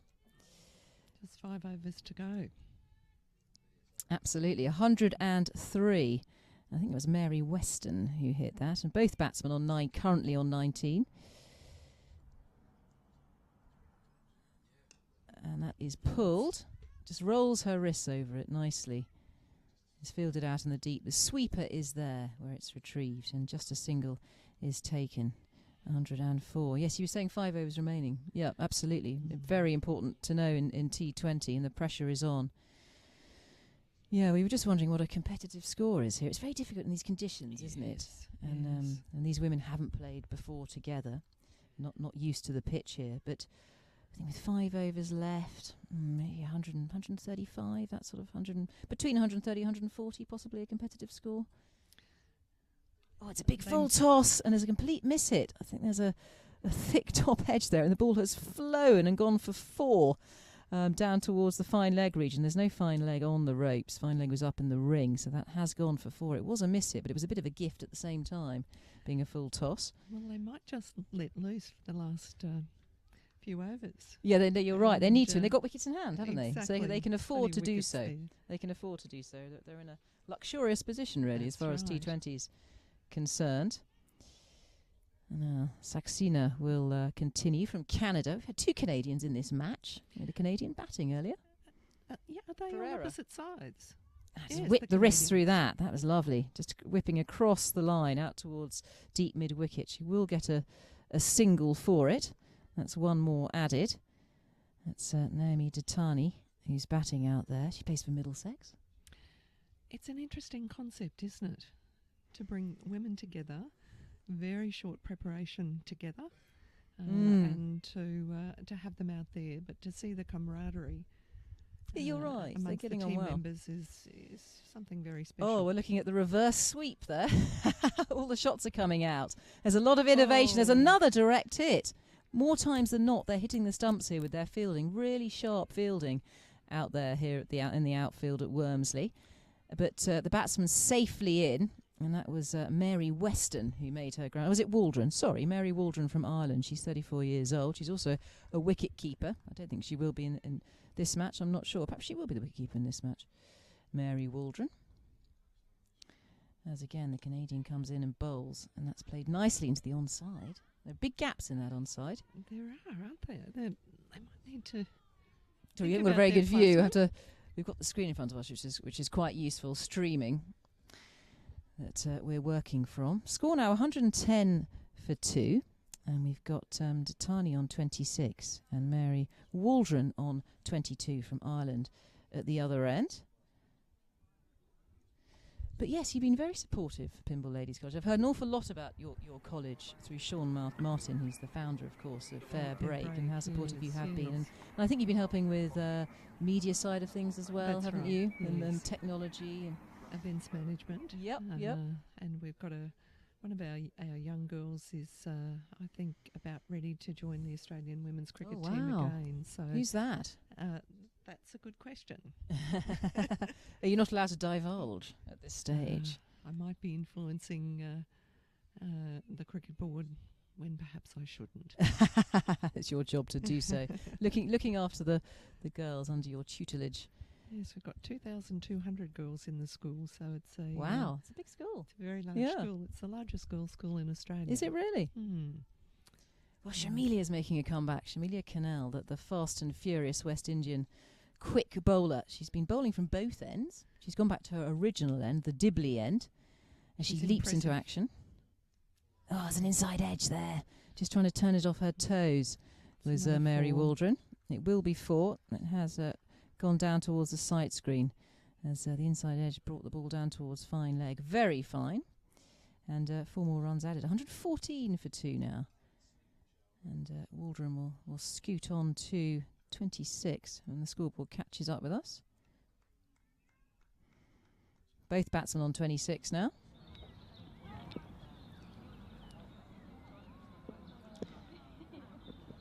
Cannell pops in the bouncer. Well watched. Rolled her wrists over it. And should get a single as the ball is fielded down there at backwards square leg. It's always exciting seeing fast bowlers, isn't it? Even on a slow wicket. Yes. You're still getting some life out of the wicket. She's very impressive. Just using that towering height. Very tall, very, very muscular, fit-looking girl is Shamilia Cannell. Opens the bowling for the West Indies. As part of that World T20 winning side. Come from Barbados. I'm sure she's not enjoying the weather very much, has to be said. The murky weather here in Berkshire. At Wormsley, at the Getty ground, the Sir Paul Getty ground. They're going to play more cricket here as well, I'm pleased to hear, than the manager was telling me. She's coming around the wicket, right arm around. And she's gone aerial. It won't be caught. It's going to be safe. It may well go for 4. It's 4. It's gone all the way up the hill towards the bank there. And it's a little bit too short. Shows how slow the wicket is. She is bowling at pace, Shamilia. Once it hits the deck, though, it slows up. Doesn't it? Stops in the pitch a bit. Right, still only 2 wickets down. Just motoring along here, this Getty 11. Just needs some control back, the FairBreak 11. Shamilia once more bowls. And that's Datani, who screams wait and no as the ball finds the fielder in the ring. Yes, it's been good fun doing research for these players because, you know, they're so diverse from all over the place, and some lovely little stories attached to some of them. That's the challenge with representatives from so many different countries. You're not experienced and used to no pronunciations. That's right. Oh, just trying to have a little tickle at that, Datani, and has a play and a miss outside of off stump. That reared up, didn't it, from Shamilia Cannell? She is getting that extra bounce. It's a steepling bounce. I'm very impressed with the wicket keeper. She's great, isn't she? She's a tiny little one, but gosh, she's a powerhouse. Yeah. Lakshmi Yadav from India. 2 Indians playing in this side as Shamilia's in again. And bowls! Oh, it's gone aerial. Not really a chance there from Shamilia. That was hit so hard and beautifully in the V. Right in the centre of the bat, that one. Yeah. Absolutely going for it. That is Datani, the left-hander who's gone for that. She will go on to 33 now. And the score 125 for 2. We're in the 18th over. So they're looking at that. I mean, I guess somewhere between 130, 140, but the rate they're going at the moment, we may well get beyond that. That's right. Motoring along and just running out of ideas a bit out there, the FairBreak 11. They brought Shamilia on. I think that is probably her last over. I've got a feeling she's had 4. We don't have the figures in front of us. I have a strong feeling she has had 4, and I think she had 2 from the Dibley end and 1 from the Opera end and another one from the Dibley end at the end to finish off on. We'll see who takes the ball from the Opera end. I think it's called something like the Pavilion end, but this end should be getting these things right. I thought somebody referred to it as the Deer Park end. Ah, the Deer Park end. Deer You've been Park paying end. attention, Vicky. Thank you. Well, it's going to be Selina Solman from Vanuatu who will continue from that Deer. She's had that Deer Park end before. Just rearranging the field at the moment. There's a lot of discussion going on. Yes, it looks like Alex is taking control out there, doesn't it? Yes, well, you know Alex, I suppose, don't you? Yes, she didn't go to Pimble Ladies College as well? No, unfortunately She's not one you can claim. No. She's the captain of Sydney Thunder, isn't she, in the Big Bash? 34 years of age, Alex Blackwell. I think most capped Australian player, is that right? That's correct. Yeah. Yes. Right, Selina Solman to continue from the Deer Park end, from Vanuatu. Here she is and bowls. Oh, it's gone in the air! That's unlucky not to be caught. That was a leading edge. And could have gone anywhere, really, but manages, luckily for Mary Waldron, to evade the bowler. Gets away with it and steals a single. So Waldron on to 28 now. The total 126 for 2. I think the overs perhaps have got a little stuck on the scoreboard. 17. I think we've had 18 because I think last over I said there were 17. Pretty sure we've had 18. Quite important at this stage to know the overs. As once more she's in and bowls Solman. Some good fielding here. Tight fielding. Just trying to keep this total down at the moment. FairBreak. They're allowed 4 fielders outside of the ring. They'll go for that. They'll need to be defensive, trying to prevent any boundaries. We've got the left-hand, right-hand combination, so there's a lot of field changing going on. 127 for 2. Pretty sure we've had 18 overs. Well, the scoreboard is defying me. Solman once more. Vanuatu. Big responsibility here for Solman. Goes down on one knee and just pulls that. Bit of a slog sweep, I suppose you would call it. And gets a run out of it. Mary Waldron. She's got that big ponytail hanging out. I think you can get in the way. It's swinging all over her face. But she's obviously used to it. And is very fond of her hair. Doesn't want to lop it off.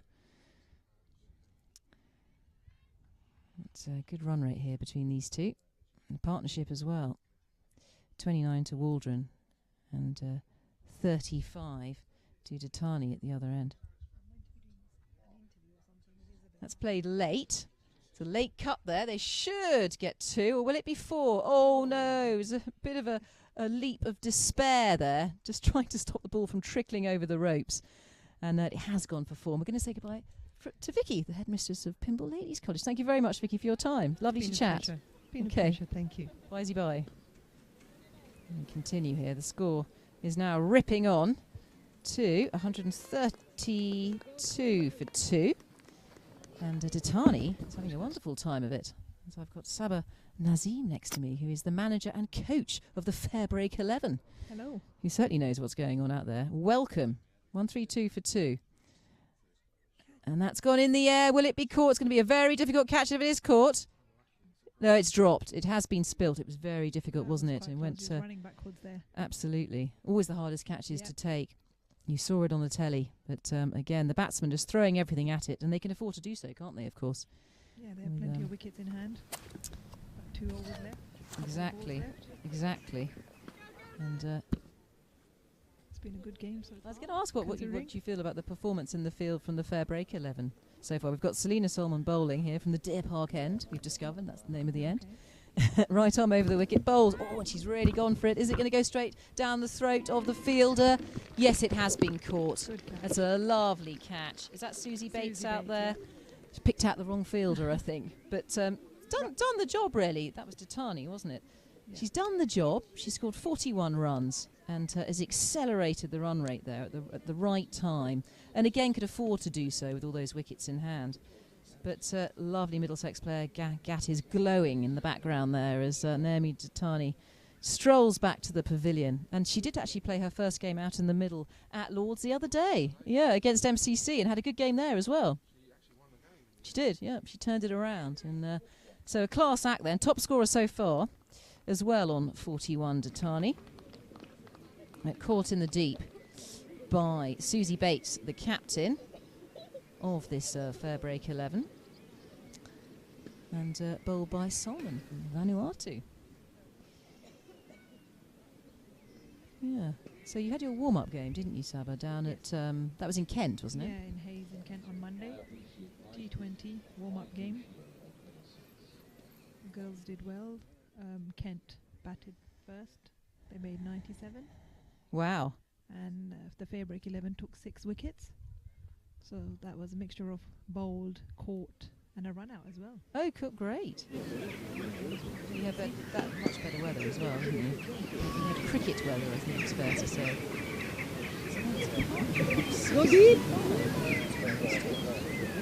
That early partnership. That's the crease, we hope, is She's down on the list. We have numbers in here. It makes our life a little difficult. Commentary box. But we do have a batting order. If they've stuck to it, that is. Necessarily stuck to it. It is, isn't it? You know the better things as well. Right arm medium. She's off the mark pretty swiftly there. As a single is taken, it's gone past the ring. And one more to the total now, 135. 3 is the score. Now the overs haven't changed on this board, so it's a little confusing. I think it's 19 now. I think it's 19. So we're having to do our own maths here in the commentary box. So bear with us. It wasn't my strong point at school.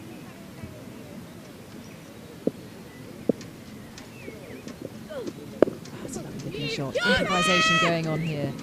Just a little dab around the corner there from Mary Waldron from Ireland. She's played for Ireland on a number of occasions as an international.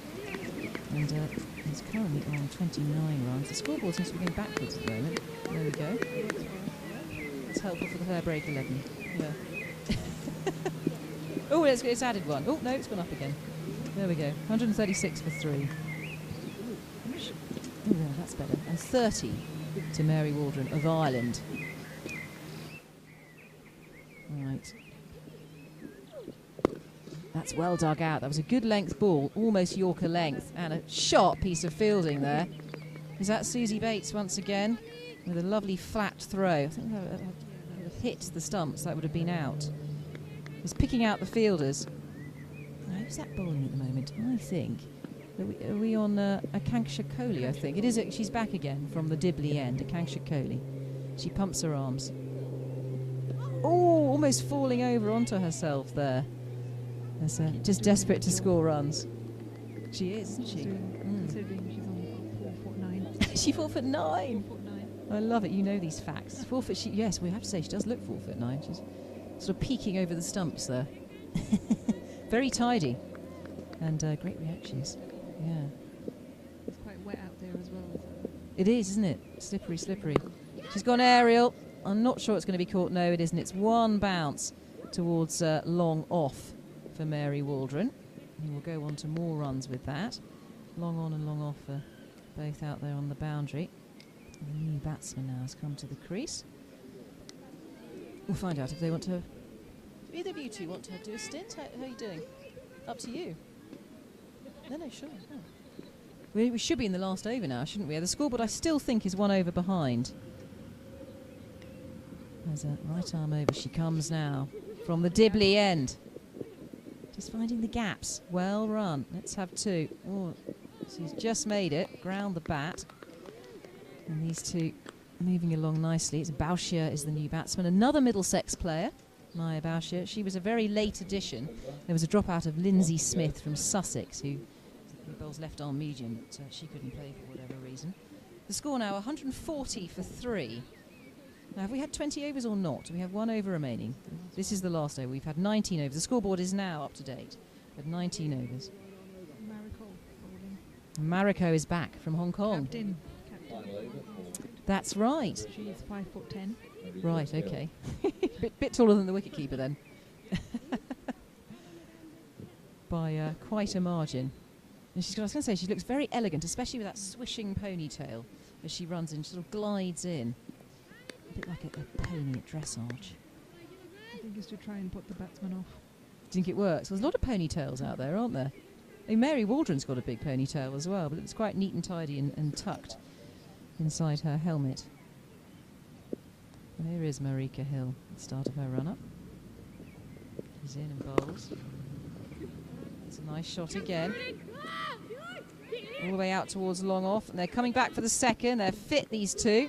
There's a shy at the stumps from Marika. They're going to steal another run from it. She misses them. And there's a throw at the stumps, and they managed to get 3. They shouldn't have really had that third run. A little bit sloppy from Marika, but just desperate to take the bells off and break this partnership up. Yeah, mine is quick between the wickets. I've played a few games. Have you? against her, Yeah. 143 now. Well. I think this is a good competitive score. We were thinking around 130, 140 is a good competitive score. Quite a slow wicket in difficult batting conditions as well. As Hill bowls. It's Mariko from Hong Kong. Captain of Hong Kong, I think you were saying, weren't you, Saba? It's amazing that there are 6 international captains in this FairBreak 11 side, and from 10 different countries, players from 10 different countries, and that is the first time I think in women's cricket that has happened. So quite a lot of firsts today. Yeah. This is the last over. We've had 19, 144 for 3. And that is driven firmly. Will Shamilia get there? No, she won't. Both fielders converging, but not managing to cut the ball off. And the ball wins the race. And that's 4 more. May well put the 150 up here today. 148 now for 3 for the Sir Paul Getty 11. And the first time that the Sir Paul Getty 11 has fielded the female side. It's the first time I've commentated. it really? Well, I think you're doing a very good job. Thank you very much. Yeah, and you're not. The thing is, you're knowledgeable and you're passionate, and that's all you need, really. You know what you're talking about. Marika up to the crease and bowls. Oh, that's a lovely-looking shot. That's a ramp right over her head. That was for the crowd. They are lapping it up. That was a true T20 shot, and that was quite exceptional. Just played off the length. I've seen quite a variety of shots today. Absolutely, yes, and what a way to finish, and to put the 150 up as well. 152 now for 3. Yeah, we've got our little scoreboard on a screen here, which we need because I can't see the scoreboard from here because it's so small. So Mary Waldron is now on 42 from Ireland, international player for Ireland, and she's putting on a pretty good show here, in just cleaning up at the end and piling on the runs. Oh, she's gone reverse, goodness me. That was a complete... that's come off the helmet. That was nasty. We heard that clunk, didn't we? That could have been nasty. I think I can hear Gat in the background saying an ambulance would be called if he wasn't wearing a helmet. Yeah. I think Jeff Lawson knows about breaking jaws, doesn't he? And anyone playing that shot. Gat knows about splatted noses.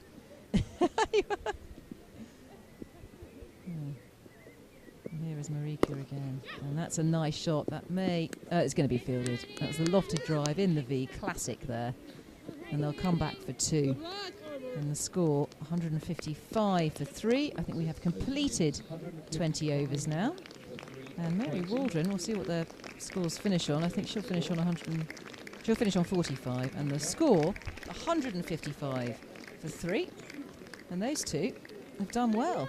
I mean, even the new batsman that came out to just assist Mary Waldron there has done a good job, Bashir. She's hung around in a supporting role. And not a bad effort, I think, on this wicket, Saba. Yeah, not bad considering it was leaking water at the beginning. We thought it might be a bit slow, but we had a couple of big shots. And yeah, we've seen quite a range of the T20 shots being played, and I think it'll be quite a good competitive score. I think so. I think I'm pleased with that score. I started aggressively, didn't they? I think in the first 10 overs they were going just under 6 and over. You need to come out of the block holes quickly, don't you? You need to take advantage of those first 6 overs inside that power play with only 2 fielders outside of the ring. And they took advantage of that. The opening pair, Aaron Brindle and Achina Pereira, both players you know well, opened up. Pereira got quite a quick 22. The spin bowling of Devia, who from Singapore, GK. She has 2 of those. What do those initials stand for, by the way? It's not goalkeeper, is it? No. It's not. I think it's the rest of her name. It's the rest of her name, which is very long, is it? We called her Divya okay. GK. Well, anyway, Divya GK, who's the captain in Singapore, I think I'm right in saying. She picked up a couple of wickets, that of Pereira, and also of Brindle. So she knocked out the openers. It's been clapped off the pitch after a good effort of 155 for 3 off 20 overs. And Waldron finished on 43 not out, and Bauchier on 7 not out. Yeah, I've got a list of players here. The groundsmen are all out doing their business. They're sweeping and painting and sorting out the wicket out there. So we're not sure how long we've got between innings. And we'll carry on chatting there. I'm assuming we're meant to carry on chatting. I was going to just talk to you about the team. What I might do is read out the FairBreak 11, because we haven't had much opportunity to read out the players' names, because once the game gets started, you know what it's like. It's on a roll in T20. So if I read them out and say where they come from, because that's what's so amazing, really. We have such a collection. We could discuss 1 or 2 of the players. We have Susie Bates, who's the captain. She's from New Zealand. Everybody's heard of Susie. We have Selina Solomon from Vanuatu, who's the captain out there. Mariko Hill from Hong Kong, she's also the captain of Hong Kong. Lakshmi Yadav from India, who is the wicketkeeper today, plays for Delhi. Nadia Grooney from USA, is the captain out there in the USA. Shamilia Kanal from the West Indies, opens the bowling for the West Indies. Divya GK from Singapore is the captain at Singapore. Vishala Jezrani from Oman, head of women's cricket out there. Divya Saxena from Canada, is a civil engineer. Alex Blackwell, she's the current captain of Sydney Thunder, I think I'm right in saying, from Australia. and Akanksha Kohli from India. She's FairBreak sponsored. But there are one or two lovely stories attached, Saba, to some of these people. And I think Selena Solman's quite an interesting catch. Can you tell us a little bit more about her? Yeah, so Selena, I think she started playing at the age of about 12 or 13. She's from Vanuatu, of course. Vanuatu is a small island, I think, off the west coast of Australia. Uh-huh. She had about a 20-hour flight in. Wow. So she had one of the longest flights in. And I think she was saying that her whole country is, supporting her, watching this match today.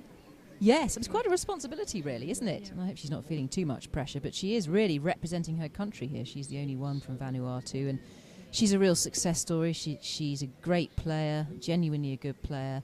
And I know that Sean was talking about her earlier, and he was saying how she's played in Adelaide, and she's sponsored by FairBreak to give her as much opportunity as possible to get top-class cricket and improve her game. She's only 24 years old. But there's not an awful lot of support in Vanuatu, is there, for women's cricket anyway? There's not an awful lot of opportunity to really further your game and play against other women who are perhaps better than you and play international cricket. So she's an example of somebody who has really broken out and played. Broken the barriers and, come over. I think it's the first time she's ever, caught a flight. First time she Really? caught a taxi, so she was really excited about all the normal things. She'd never flown before. She's never flown That's before, amazing. And she had a lovely 20-hour flight. Golly, into the that's UK, a start, so isn't it? Yeah, it's quite a lot of firsts for Golly. a couple of the team members, but she was definitely one of the most excited ones to be here. And she was nervous, and now she's grown in confidence. I've seen over the last 4 days, and her cricket she's a good little player as well. Yeah. No, I'm impressed. I thought that was a good effort. And as we were saying earlier, I was discussing with Lydia, it's quite difficult when players are all thrown together for the first time and they're running. And some of them speak different languages and they're running together. And sometimes there's miscommunication, isn't there? I mean, actually, that happened once or twice with the Getty 11 because they're in the same boat, but they're not as diverse, the Getty 11, as the FairBreak 11, to have those 11 different women from 10 different countries. That's what's so incredible, really. And there were one or two other names that caught my eye. I thought Divya Saxena from Canada is quite interesting. She's a civil engineer. And she's been financing herself in India, hasn't she, for a year to work on her cricket. And she's FairBreak sponsored too. Do you know much more about Divya Saxena? So Divya played in Canada. We heard about her story about how she started up playing, I think, with the men first of all, just because there was no other women there, I suppose. So as like most girls probably start off playing, with their brothers here, and then go on to play men's cricket, and then just, hopefully wait for a women's team to pop up. And then I think that happened a couple of years later, and now she's played for Canada, and now she's over in India to work on her cricket. So that's her backstory, I think. Yes, I think most of these women here do have quite intriguing stories and have had a bit of a battle with their cricket, haven't they, to try and play the best cricket possible for them. Let's just talk about also Veshala Jezrani from Oman. Now, she's the head of women's cricket out there, isn't she? I don't know what sort of state cricket is for women in Oman. Do you know much about that, Saba? It's similar, I think, to all of these nations, really, that don't really have much cricket, or cricket is not on the map. But I've spoken to her in depth about Oman cricket, but their men's team is currently taking part in quite a lot of tournaments abroad, and the board supports the men's team, but I think it's been quite a struggle for her as well to try and get women's cricket off the ground. I think a few ladies play, but it's hard for them, to fit it around their actual normal lives. It's not really seen as a, professional sport to go into. I mean, it's not seen here either, but over there it's much more harder. Yes, so it's more of a social thing for the girls, and they play T20 cricket mainly. Right. Okay. Yeah. And that's probably the sort of the time that they can afford as well. It's a time-consuming game, cricket, but T20 is taking over the planet rather than the 100 ball, but we won't go into that. People have their views and views on the 100 ball. Yes, and of course there are one or two stars, one or two megastars in this FairBreak 11. There's the captain, Susie Bates, who I was just reading about her, and she's already picked up a couple of centuries for Hampshire this season already in this month. So she's absolutely hot at the moment and ready to churn out the runs. I don't know what number she's going in. Scored the century on Monday, actually. Oh gosh, it was only the other day. Just seeing what number she's coming in. She's coming in number 3 at the moment, unless they've changed things, the batting order. Actually, Saba, I've got the top 5 for the FairBreak 11. I think that so far that's what you guys have come up with. You've got to be flexible in T20, haven't you? see how the game is going. If you are batting second especially, you might need a pinch hitter coming in at the right time to try and accelerate things. But Susie Bates is really quite something. She's very distinguished. She's just joined the MCC World Cricket Committee, and I was talking to Gat about her, because Gat is now chairman. He took over from Mike Brearley, and they had their first meeting in January. Well, Gat's first meeting as chairman, but also Susie Bates' first meeting as well. And she's saying she was rather shocked, because she was the first thing to go on the agenda. Was women's cricket, so she was the first one to launch into speech. So that was a bit daunting, but she handled it very well, and has talked about the momentum of the Women's World Cup and really grabbing that by the horns, which is important. And she also talked about that you need a minimum of 8 nations competitively playing women's cricket in the world for it really to function properly. Yeah, as a tournament, yeah. And at the moment she feels there's probably only 6. And that needs to be increased to 8.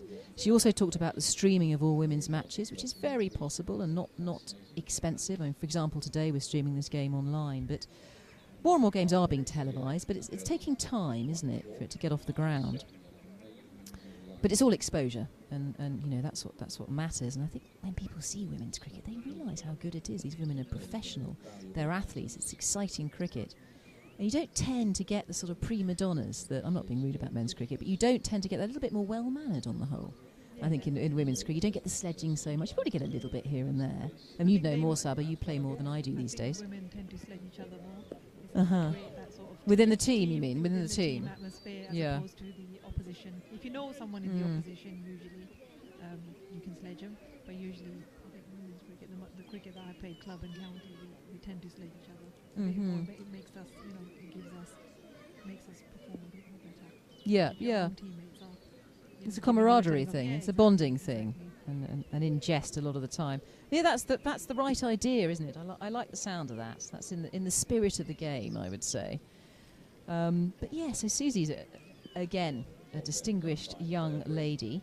So there she is at Hampshire playing for them at the moment, and she plays for the Perth Scorchers, and she plays for everybody really. She's a great player. And the other sort of megastar in the side, of course, is Alex Blackwell. And it's important to talk about these two because I think it's really good experience for the other players who don't have the experience of playing at international level, at the highest level, to really glean as much as they can from people like Alex Blackwell and Susie Bates, who obviously, have been there and done it and can offload a lot of what they know onto these inexperienced players. And Alex Blackwell, goodness me. So I've been reading about her. So she's a twin sister called Kate. She's got, her twin sister has got over 50 caps for Australia, but Alex Blackwell is the most capped female player for Australia. She's in the world, actually. Or was it for Australia? It's probably for Australia, actually, the most capped female player. She plays for Sydney Thunder. She's the captain for Sydney Thunder in the Big Bash. She was the first woman to lift the Big Bash trophy as captain of Sydney Thunder, which would have been a couple of years ago, wouldn't it, when the Big Bash first came out. She's 34 years of age. She's a veteran, a bit like Susie's a little bit younger, isn't she, at 30? But again, just oodles of experience. Definitely. It's been at the team dinner yesterday. She was, talking to each of the players and advising them and just speaking from her experience really. And you could really tell all the players were really listening to her and I bet. Really taking in all the information and how they can improve that when they go back to their own countries and play cricket. So yeah, we can learn quite a lot from these experienced players, international players.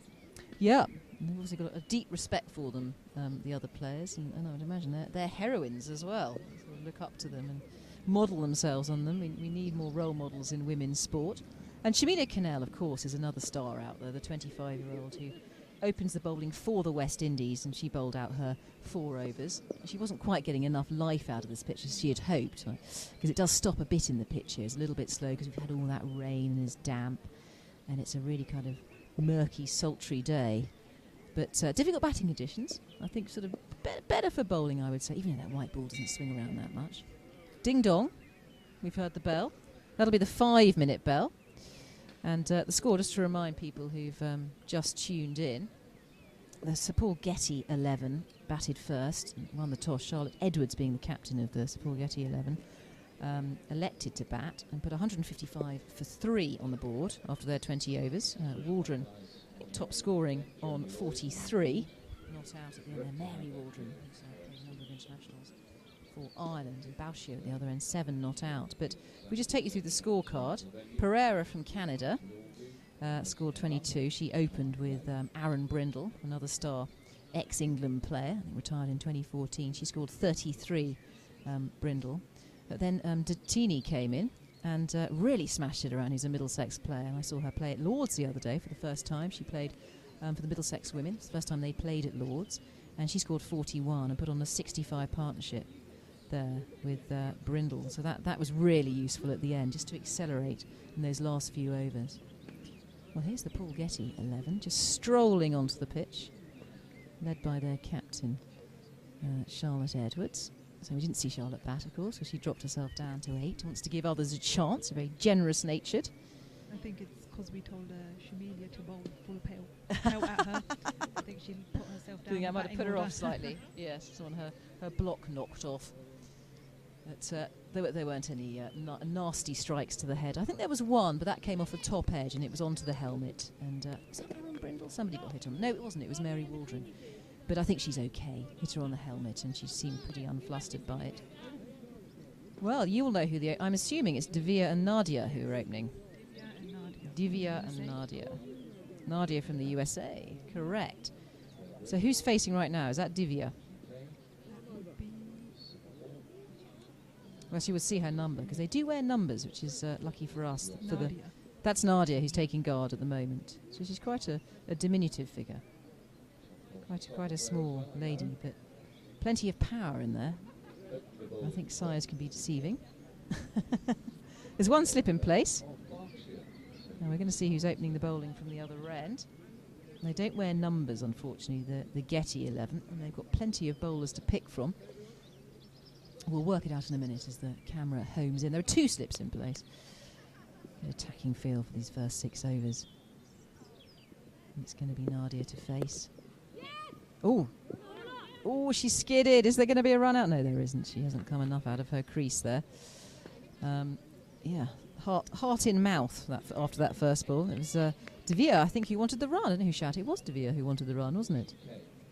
Nadia's facing, I think. Nadia's facing, but I think it was Divya who said yes. Run, I think she said yes and charged down the pitch.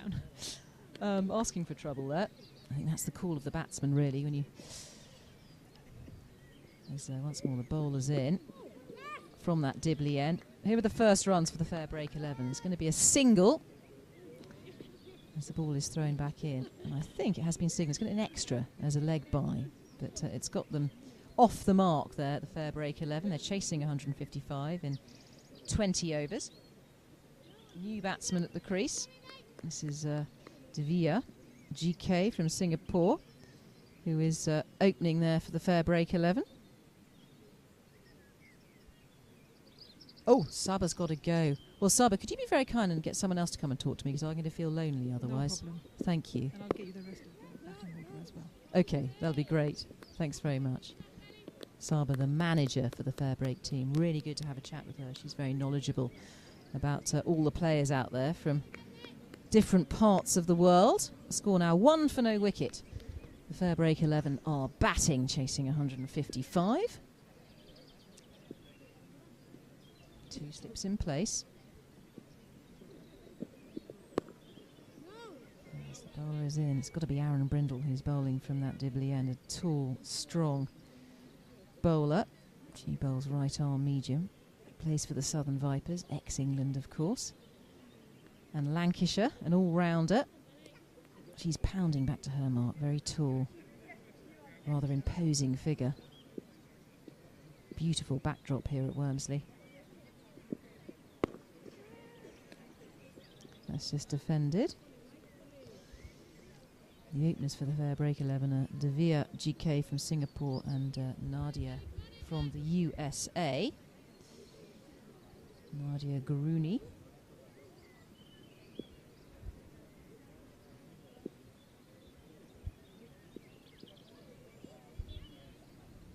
Hurtling in again. It's come off the pads, flush off the pads. Oh, she wants these runs. It's good running between the stumps here. Just pushing it along. That's another single. Stealing these singles. These two, Divya and Nadia, seem to be communicating well between them. We've got Sean Martin, who's joining me to my left. Give me a bit of company. It's been a bit lonely in the commentary box here, Sean, the founder of FairBreak 11. I'm sorry about that, Isabel. I thought I'd come and get a little bit of respite from pacing the boundary and. Oh yes, you're a bit nervous. Oh, not nervous. Just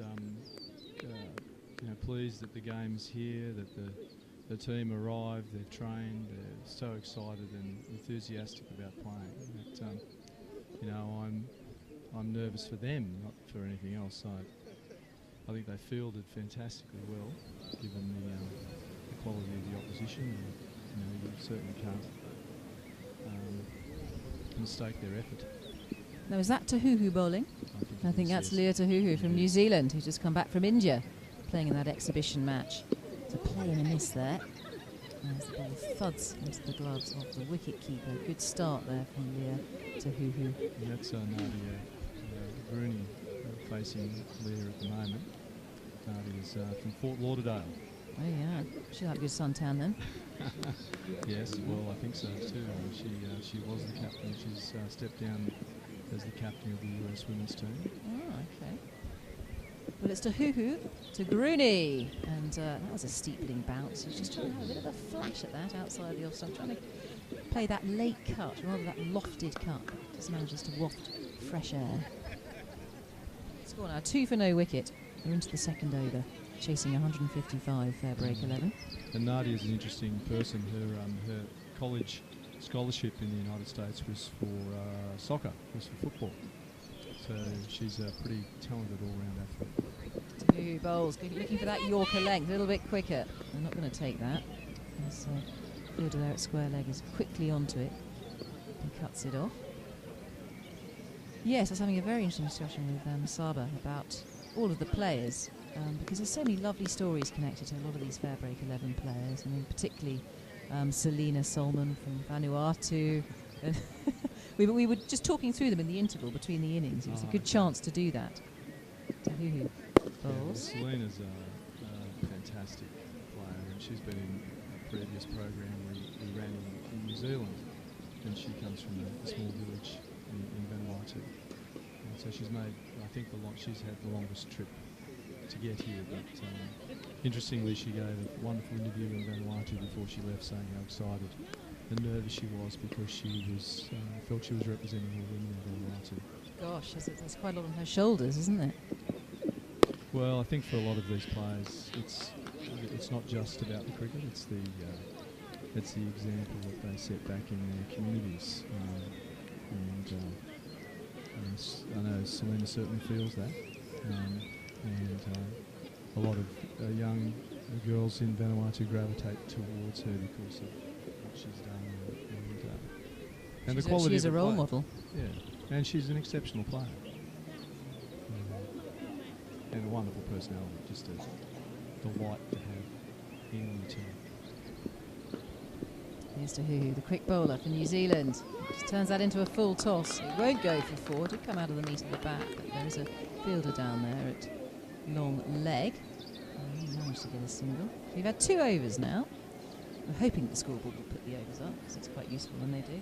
It always helps. They did stall at some point earlier on, but the excitement. I hope the news has got to them to keep the overs ticking over. There we go. They are. They've ticked over. So the scoreboard now is 3 for no wicket after 2 overs for the FairBreak 11, chasing 155. I think that's a pretty competitive score, 155. It's a very competitive score. It's a very competitive score.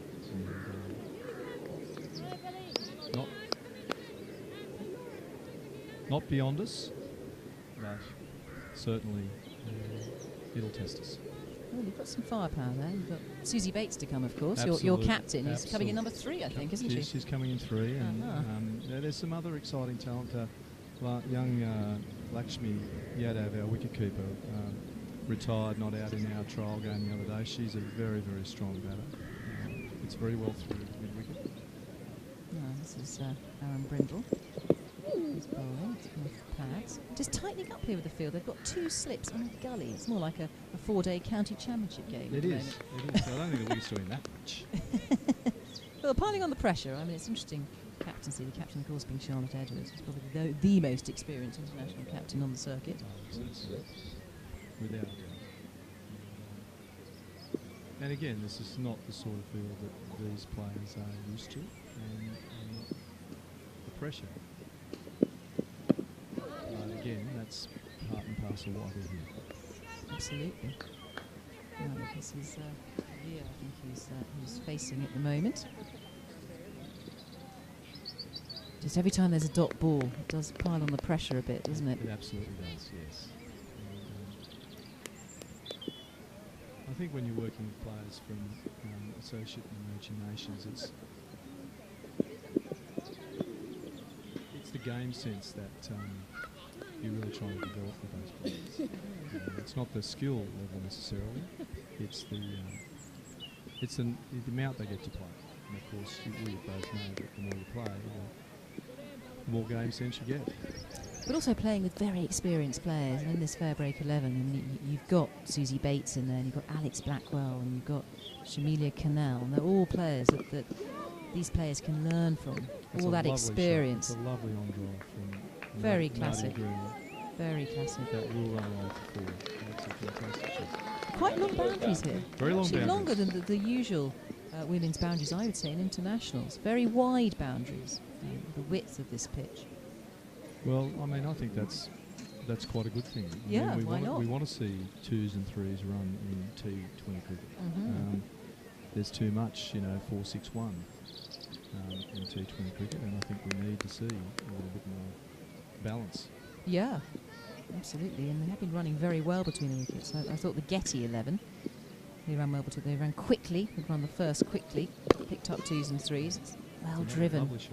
Well driven, looking crisp outside the off stump there.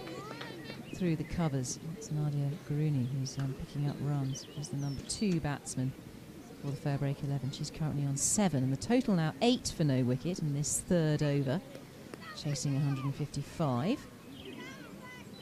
Big total, really, in these conditions. Not easy to bat in these conditions. I'd imagine the ball is swinging around a bit. It's a bit of a slower ball there from. It's gone as a wide. Pretty wide of off stump. I keep looking back at the TV for the replay. It's habit. It's habit. Yeah. We're absolutely both doing that. It's actually rather good, this streaming, because there isn't a delay. It's real time. Yeah. And when I've worked elsewhere in other grounds, there's quite a few seconds, sometimes up to about 10 seconds, and you look at it immediately for the replay. As Aaron Brindle bowls, and that really is pitched up. He just plays that delicately. As there is no one there for Divya GK from Singapore, the captain of Singapore. Runs the MS Dhoni Academy out there. That's exactly right, yeah. She's doing a fantastic job out there developing cricket for young girls in Singapore. She plays predominantly men's cricket in Singapore and plays that very successfully. She's doing a wonderful job in developing the women's game in Singapore. Right, are we going to have a change of bowling? We are having a change of bowling already. It's difficult for me to identify the players, sadly, because they don't have numbers on them. You may have an idea, Sean. When the camera homes in on the player, we'll find out. She's marking a run up. It's a short run up. I wonder if she's going to bowl spin from that position. Could be, if it's somebody bowling spin. Let's see, we've got leg spin. We've got Kira Metcalf who bowls leg spin. Could be Kira Metcalf from Ireland. More space for Northants. Let's have a look at her action. Yeah, I think we're pretty sure that's Kira Metcalf who's played for Ireland. And just turned away against the spin there, backward of square for a single. Nadia Green is looking very compact and very accomplished out here. She looks like she's very comfortable. She does. This is a good opening partnership so far. I don't want to curse them. To be careful. No, please don't do that. Kira Metcalf will continue with her. I don't know if it is her, because Kira Metcalf, the picture I've got, she's got short hair. This girl's got long hair. I want to try and get these things right. Just pushes forward into the ring, and there is no run. It is cut off. The only other spinner in the side, I've been looking down the list here. We've got an off-break bowler, Charlie Dean, but that's off-break. Oh, leggies, we've got Charlotte Edwards. No, we know what Charlotte Edwards looks like. Yeah. Maybe she's grown her hair since that picture was taken. There we go. Anyway, that was a thickish inside edge, and the ball's gone out towards square leg for no run. Another dot ball. 10 for no wicket here.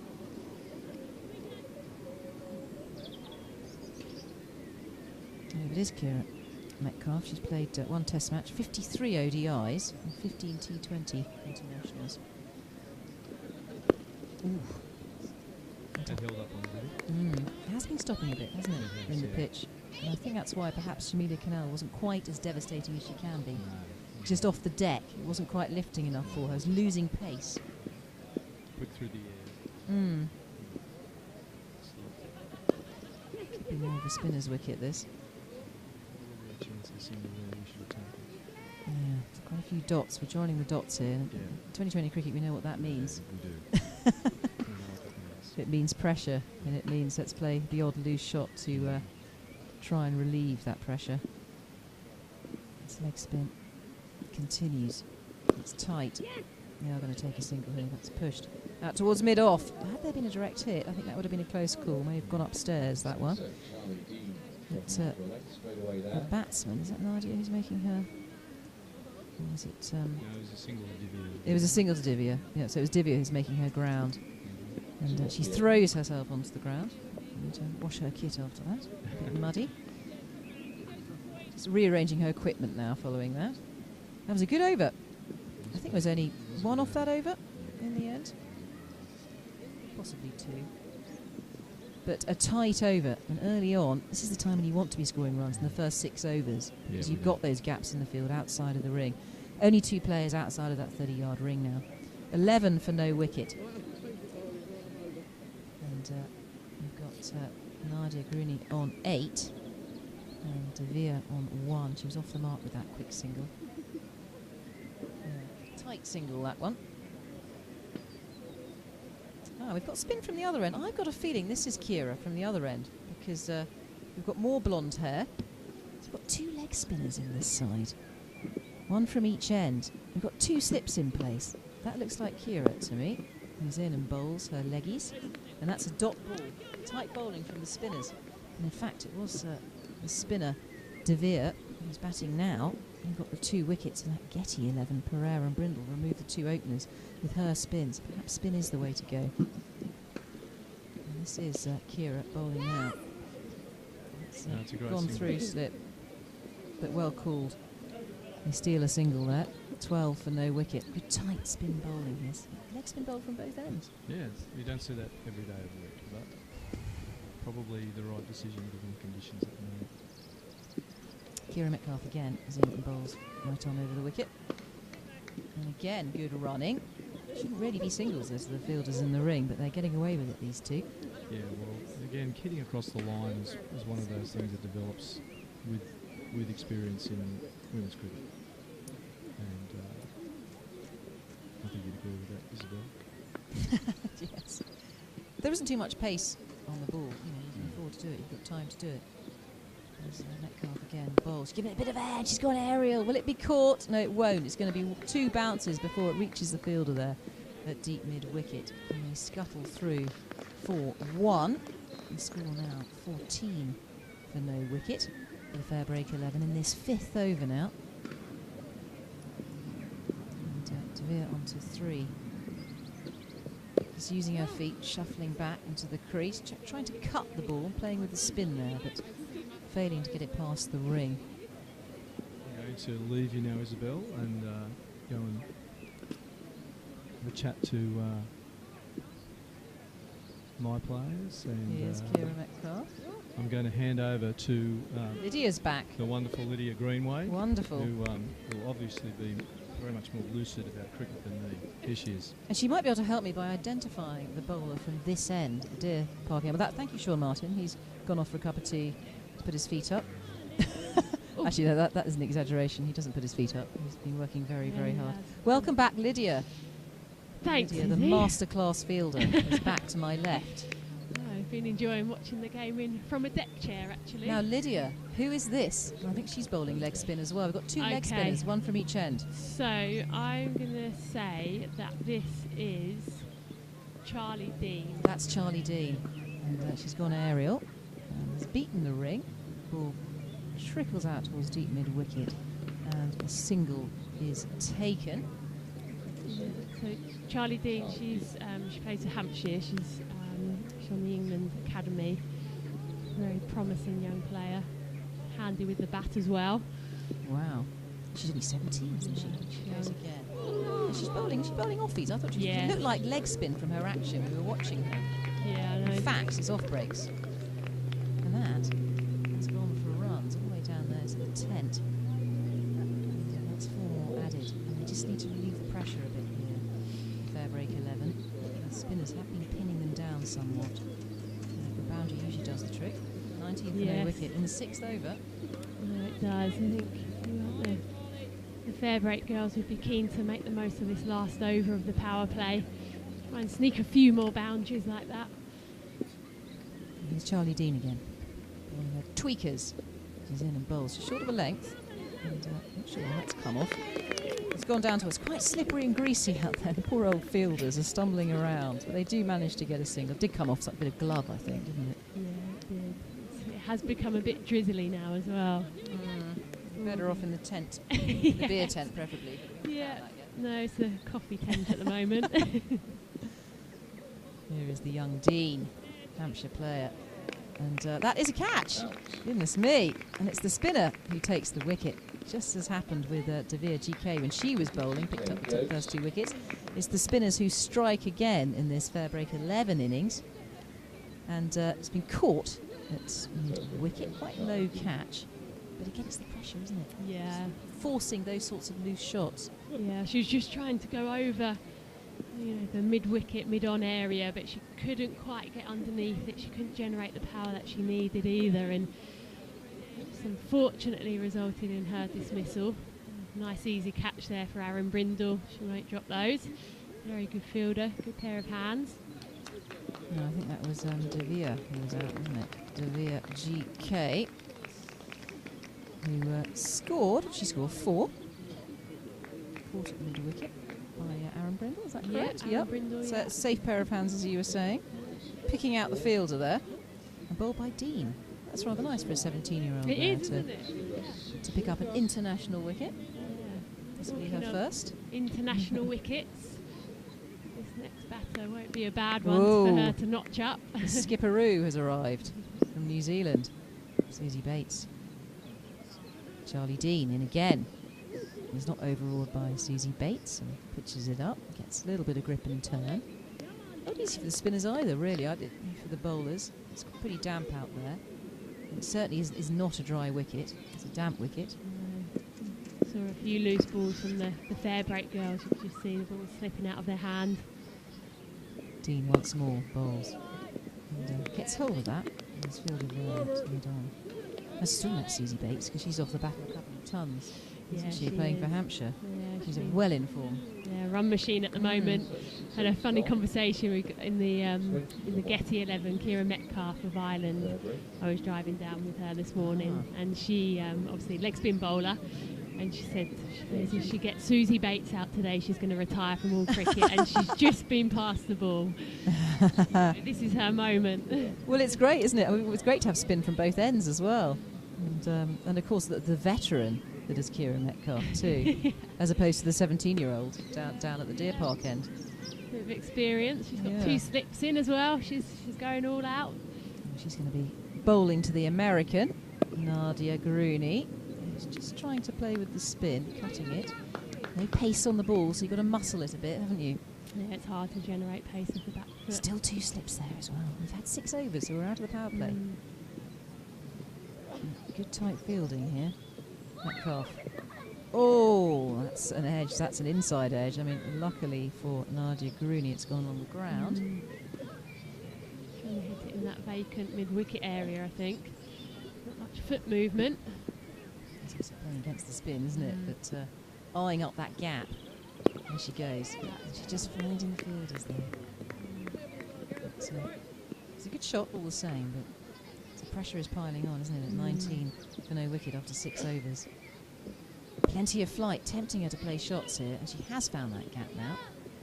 She's been eyeing it up for the last few balls, and will take that single. And of course, there is a sweeper out there. Yeah, it's actually not a bad field. They've got 2 slips and a packed offside. Slow turn. It's really hard to pierce that offside, so the only option really is trying to go over onto the leg side. But like you say, playing against the spin, so have to get right down to it or try and meet it on the full. It's high risk, isn't it? Susie Bates. Let's see what she can do. Kira Metcalf pops it in short. Susie Bates cuts it away and is going to get 4 runs. That was too short, wasn't it? And it does stick in this pitch. It was, yeah. You can't afford to put it in short. No, and Susie Bates, she won't miss out on those. She rocked back on that back foot, timed it nicely, with hands through the ball. Bit of class. Yes. This is what Susie Bates needs to do as captain. Is just relieve some of this pressure really that's been built up over the last few overs. Oh, she's really... Oh, ow! That has motored onto the leg of Kira Metcalf. Not sure she'll be driving home tonight. You might have to do the driving. She won't be. I don't think she really wow, quite knew she's where limping that there. ball had gone. She's tough though. If that was me, I'd probably be down like a sack of potatoes. Yeah. And it obviously didn't come off the kneecap, so she'd be in serious trouble if that No, came off I the think kneecap. Bit of flesh. It was a possibly, bit of flesh, yeah. That was motored back. It was, yeah. I think they're having a bit of a chuckle about it now, which is nice to see. Kira Metcalf did tell Susie Bates her plan to get her out and then retire. But Susie Bates, I don't think she's having any of it. She is not. But Kira Metcalf's okay. She will continue. She's bowled a couple of overs now. They might save her up for later on. Yeah. Career best of 5 for 18 versus the Netherlands in 2007 for Kira Metcalf. More spin. It is Charlotte Edwards. The legend of the game. Oh, that is leg spin, isn't it, from Charlotte Edwards? Well, I'm never convinced what she bowls, if I'm honest with you. I've played for her for most of my career. Tuck your shirt in, Charlotte Edwards. She's going off spin. It's great she's versatile. I mean, she can sort of bowl anything, really. Yeah, she can. Flight and Guile, F and G. There she is, tiptoeing in. The great Charlotte Edwards. Oof. Having trouble. It's that lack of pace, isn't it? Which I think is difficult for some women to get the ball away. Not everybody. You've got to move your feet. You've got to time it. Yeah. You've got to find the gaps. But it's hard when the ball's not coming onto the bat. That's better. It's in the air. Really bisected the two fielders. That should go for 4. No, it won't. It's really stopped in that damp outfield. Lovely looking shot, but only 2 runs gained from it. And on a nice hot day, that would have rocketed away it for would 4 have, runs. yeah. Good, brilliant shot though. Good use of feet. Again, she's guided it over mid-off. Open the bat face. She's gone aerial and again has beaten the ring. This is better. Really lofted that. Will it go for 4? Yes, it's just driven down the boundary ropes. And the FairBreak 11 are enjoying that. Runs desperately needed here. 29 for no wicket in this 8th over. And these two forming a bit of a partnership now. Susie Bates and Nadia Grooney.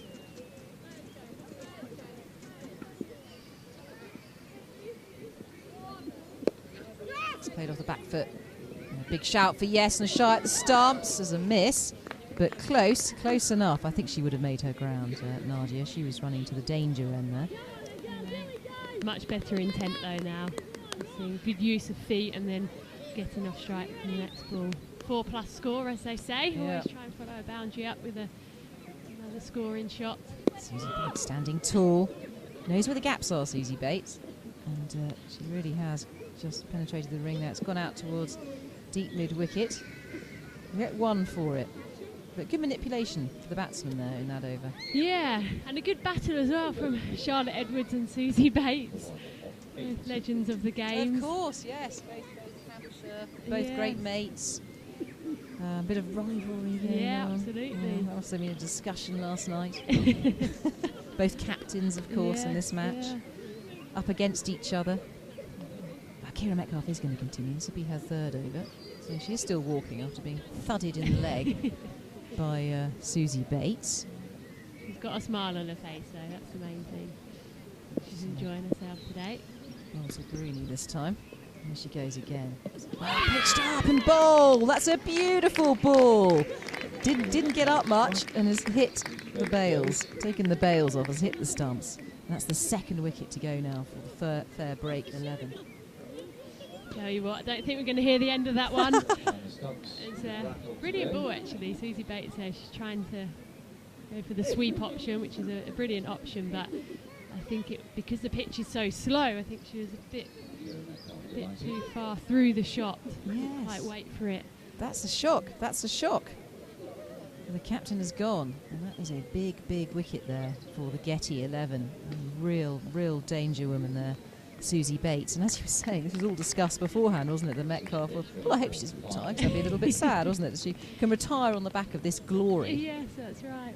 But she has got some important ICC World Cup qualifiers coming up, so she have to put the retirement on ice for a few months at least.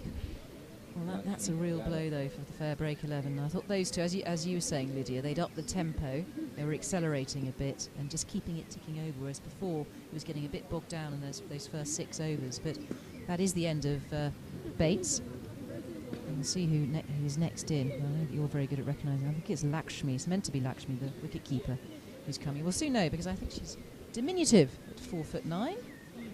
She is. That is definitely her. Yeah, I think you're right. Oompa Loompa. She's arrived. She will have to continue to face, because I think we're only a couple of balls into this Kieran Metcalf over. This will be a good challenge, I think, as we've been saying, with the slow turn in the field that they've got set, packed offside ring, the ball turning away. It's so hard to generate pace of, back foot or front foot through that offside. Aggressive field placements here. 2 slips. You don't often see this in the 9th over of a T20. Metcalf continues. Just floaty. And gently push back to the bowler. With that blonde hair bobbing up and down. She'll be full of beans, won't she? Bushy-tailed as she comes in. Let's quite get hold of that. Isn't really tiny. I think that's why, as we've just seen from Susie Bates, I do think that sweep shot is a good option, but being able to execute it as well. That's a good length ball. It's difficult being that short sometimes. That ball just popped up, didn't it, into Lakshmi, the Indian wicket-keeper. Did a good job keeping, I thought. Yeah, she did actually. She was very tidy. Good pair of hands. Just sneaks in and bowls. A few dots mounting up here. Yeah. They have to try and get themselves in quite quickly so that they can have build that intent again. Just making room in the crease there. And deep into the crease to play that shot. That's a nice looking shot. Will it make it over the road? No, it won't. It hasn't quite got there. Tantalisingly close, that ball. As really slows up on this wet outfield. It's wet, it's damp, but it's slow. And it was up the hill as well, of course, but does come back for 2. And 2 runs to Lakshmi, who gets off the mark. Oh, we have a batting order here. Sabah Nazim, who is the manager of the FairBreak 11, is giving us a batting order, which is very useful. I might well just jot that down. We've got down to Lakshmi and Alex. I think Alex Blackwell is next in, isn't she? That's right. She'll be looking to up the run rate a bit. Got a bowling change as well. Laura Newton, former England player, played for Lancashire as well. Very handy all-rounder, as she's just bowled a full toss. We'll put that down to the slippery ball. They're pushing for 2, but they don't need to run anymore. It's just bobbled over the boundary. Out of Laura Newton's hand. She used to be a medium seam bowler. Oh, okay. And then she turned into off spin. Proves to be quite a good move at the latter end of her career as well. Is she called Laura Newton, did you say? Oh, she's now, McLeod. So she's been married. When she played for England, she was Newton, absolutely. That's well stopped in the deep out there. Just pats the ball down. Again, the ball just stops, doesn't it, in the outfield there. Plugs. Yeah, it has been plugging. It's normally a lovely quick outfield here, and it's blistering sun. Yeah. Well, you played here in very good weather before, many times. It was England's home, England women's home ground for a while, a few years. It's always nice as a batter, shorter boundaries as well. Yes. Did you get to the bottom of the bowling ends? Or not? Oh, we have got to the bottom of this, thank goodness, because I was just making it up, calling it the Garsington Opera end. And it's a good-looking ball there from Laura McLeod. Born Newton. Excellent. Plays for Cheshire. Yep. Good all-rounder. Bowling offies. Yes, she is. Yep. F and G, you say. Turns that into a full toss. Gets down on one knee. Goes across the line there. Still way behind on his run rate at the moment, FairBreak. 39 for 2 off 8 overs. And 12 to go. 40 for 2 now, following that run. And the batsman at the crease as well. Moving very slow off the deck. And moving the feet well. Moving back into the crease to play that. Nadia Greeny. Still there, Nadia Greeny. The opener from the USA. Fort Lauderdale-based. Nice and sunny out there in Florida. Oh, that's terribly short, that one. That should be put away. But again, the sweeper's out there. It's going to cut it off. They're only going to get one for it. And also, the ball didn't get up much, did it? No, it to give the opportunity to hit it. She actually did well to get a bit of bat on that one. It just shot through. It's the sort of ball that can get you LBW or bowl you, because it really didn't bounce much. There is McLeod again, using the feet well. It's an outside edge, but absolutely safe. There are no slips. Well, there's one slip, and that would have gone in the gully region. And that's fielded down in third man. Doesn't go for 4. Thick outside edge, but very safe all the same. And come back for 2. At times like this, you don't mind how the runs come, do you? It's as long as you keep the scoreboard ticking over. And I think when you, as a batter, I think if you have that intent, often you can come off and ride your luck a little bit. I did go just to the right hand of first slip. She's still got a couple for it. The chap will be out in the middle with these two batters. To be a bit proactive. Yeah, always that eye on the run rate, isn't there? Yeah. What you should be aiming for. Run rate's over 10s now. 44 for 2. And we've got Rooney on 28 on the other end, Lakshmi. The wicket keeper, the Indian wicket keeper, on 4. It's going to be Lakshmi to face. 2 slips and a gully. Great to see. As if they're playing a test match. You've got the wrong colour clothing on. And a change of bowling is Datani. Bowling. And that's a nice looking shot. He's cut off. I think it came out. Lovely sound as it cracks off the bat. Like, you know it's a good shot when you hear that sound. Yeah. Even if you didn't see it, you know it's a good shot. Single is taken out towards mid-off. That deserve more, actually. That's a good use of feet for the seamer. Yeah, Datani, Middlesex. That is Datani, isn't it? He's running in. Good cricketer, Datani. It's a play and a miss there. Yeah, she had a good cameo with the bat. She came in from ball 1. Couple of 6s, was it? Yeah, she was on fire. She really was, and needed to be. I mean, towards the ends of the innings, but very quick, fiery 41. And just went about her business. There she is again. The left arm, inside edge there. Let's see if that has gone for 4. Much needed runs here, even if they're not really proper shots. They're still going over the boundary. 4 more. 49 for 2. And those runs will go to Rooney. She will go on to, I think, 34 for that. No, 32. At the other end, Lakshmi, the new batsman, on 5. He's desperate for runs at the moment. Halfway at 10 overs. 49 for 2. Chasing 155. Sir Paul Getty 11. Put up a very competitive score, I felt, at 155. Tani left arm. Oof, not carrying, is it? It's a real tumble there for the wicket keeper. Yeah, Tani there trying to overcompensate, I think, from the previous ball, just straying on the leg side, and she's gone the extreme and offside wide. In between the two will be good, this ball. Angled run up from Datani, that left arm of hers. Still coming over the wicket to the right-hander, wants to come across the line of the right-handed batsman.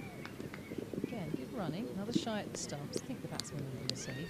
They've got to take these ones, though. You have to take your chances now. They have.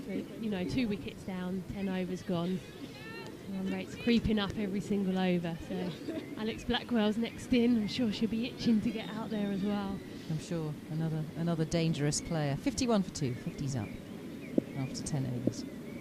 33 to Greeny. The opener. Lakshmi is facing.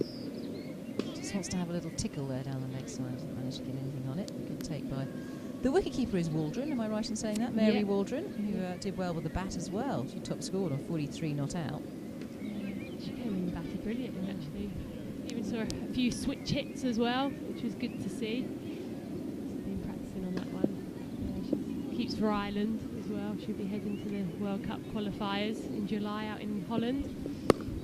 She's got air at all. Was that a drop? By Tatani there.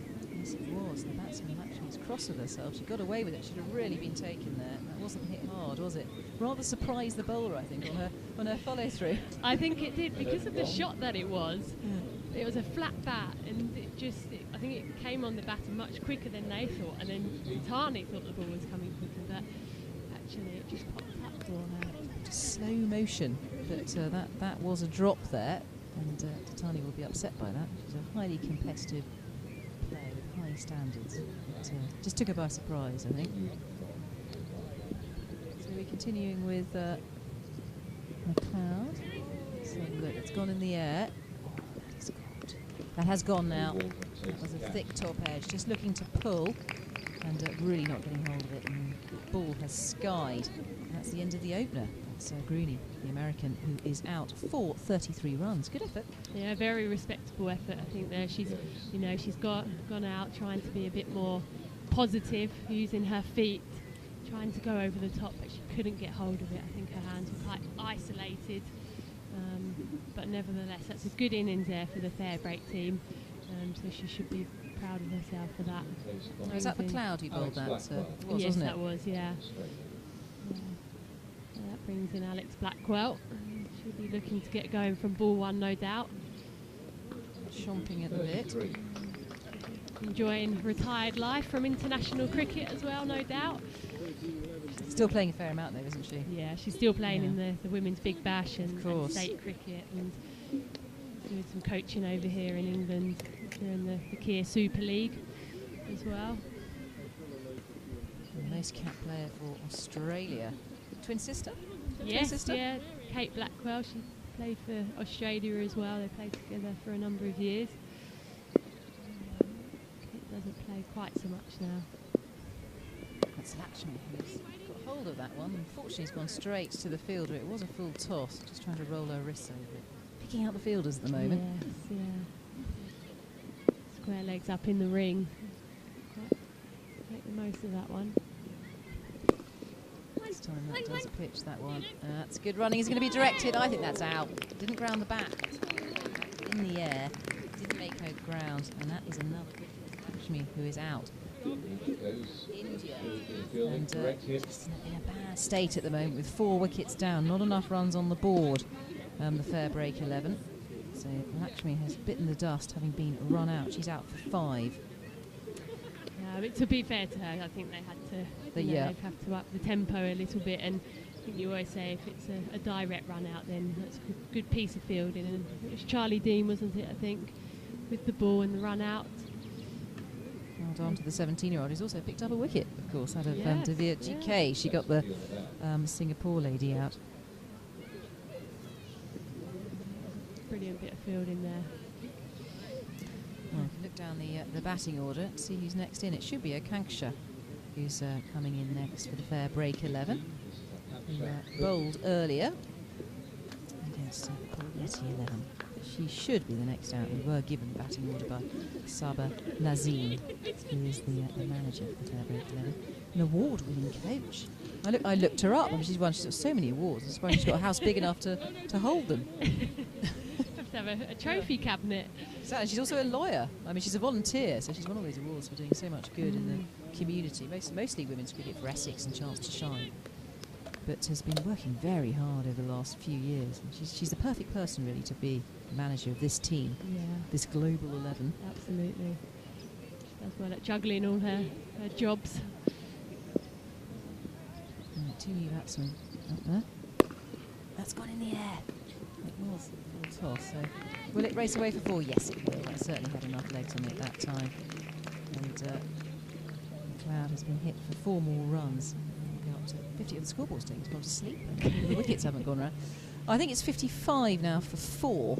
It's the wickets column that's having trouble turning over. They're busy on their laptops, those scores. Sometimes I think they just forget about the actual score, but as long as it's right on the laptop. They've got so much to fill in these days, haven't they? They have. There's plenty of flight there from McLeod, Laura McLeod. It's going to be a dot ball. Yeah, Alex Blackwell looking to be attacking, using her feet, shuffling down. No doubt she wants to go over the top again, straight down the ground. Yeah, she's done that well. She really has. And she's put some muscle into it as well off the back foot. And it's racing away. Really need these runs. Scoreboard's going backwards. 51, no, it's not. It must be 59, I think, for 2 now. Mental arithmetic here. Chasing 155. Sir Paul Getty 11, the first women's Sir Paul Getty 11, put up a very competitive score, 155. In difficult batting conditions, mainly thanks to Datani and Mary Waldron. Datani eventually out on 41, blasted her way through. It's the end of another over. It's probably 12 overs now. The scoreboard needs to correct itself. I think they're having a tea break over there in the score box. It's probably got scone and jams. Yeah. Hopefully they catch up. The crease is Akanksha, who's busy taking guard. And Blackwell at the other end. Yes, they've adjusted the individual scores at least anyway. Blackwell have 2 boundaries. First ball flat back down the ground for 4. Nice full toss. Right, Datani continues. Oh, that should be a wide, I think. Yes, it will be. Jeremy Lloyd's at that end, who's signalling a wide. Just wants to find that line, doesn't she? Across the right-hander, looking for that edge. Yeah, just slightly short as well. Bowling with a wet ball is often challenging. Datani's bowling very wide of the crease as well, having another dab outside. Off, not a wide, but not too far off. She bowled tight to the stance, but she's going for that angle definitely by bowling so wide. She is left arm coming over to the right hander. This is Datani from Middlesex that we're talking about. She was a real star at Lords the other day as well. Yes, in that Middlesex game against right. MCC, and that was a first as well. First time Middlesex women had played at Lords in the square. That's right in the block hole there, and is driven. They are going to take the single. It's well fielded. Managed to prevent 4 by tumbling on top of that, but they do take a single all the same. Yeah, good running. 61 for 2 now. Blackwell and Akanksha out there. Yeah, it's been brilliant, hasn't it, with all these firsts in the women's game. And you can't help but think that the World Cup last year here in England was perhaps a bit of a starter just in terms of building that awareness. Oh yeah, that really launched everything, I think. Yeah. 126 million people around the world watching it. It's amazing. And here is Alex Blackwell. It's gone down the leg side. Will be signalled as a wide as Jeremy Lloyd stretches his arms out there. Takes a bit of exercise. And 1 more to the total with that extra. I think it's 1 for a wide in T20 rather than 2. Yes, yeah. It's varied from format to format and competition to competition. 62 for 2 now. Just thinking the extra ball as well. 2 slips in the gully still there for the new batsman Blackwell. Digs that out. Don't think there was a chance. It was a bump ball hit into the ground. Will get a single. Hit very straight. Nicely watched. Right there in the block holes, isn't it? Yeah. Good running as well. It's often a feature of Alex Blackwell. She likes to get running between the wickets early on in her innings, just to get herself going. Often running at mid-on and mid-off, even if they're up in the ring. Tani continues with that left arm. That was a full toss. Has found the gap. It's a very long boundary down there, but it is down the hill. I think that's going to go for 4. Yes, it will. The hill does help. You know, it's damp out there. The ball certainly slows up. But, a few more boundaries at the moment, and they do need to come thick and fast if they're to really challenge this total of 155. So it'll be 67 now. The wickets need to change though, don't they? It's quite hopeful. It's quite hopeful at 2. Yeah. We are actually, in fact, 4 down here at FairBreak 11 in this 13th over.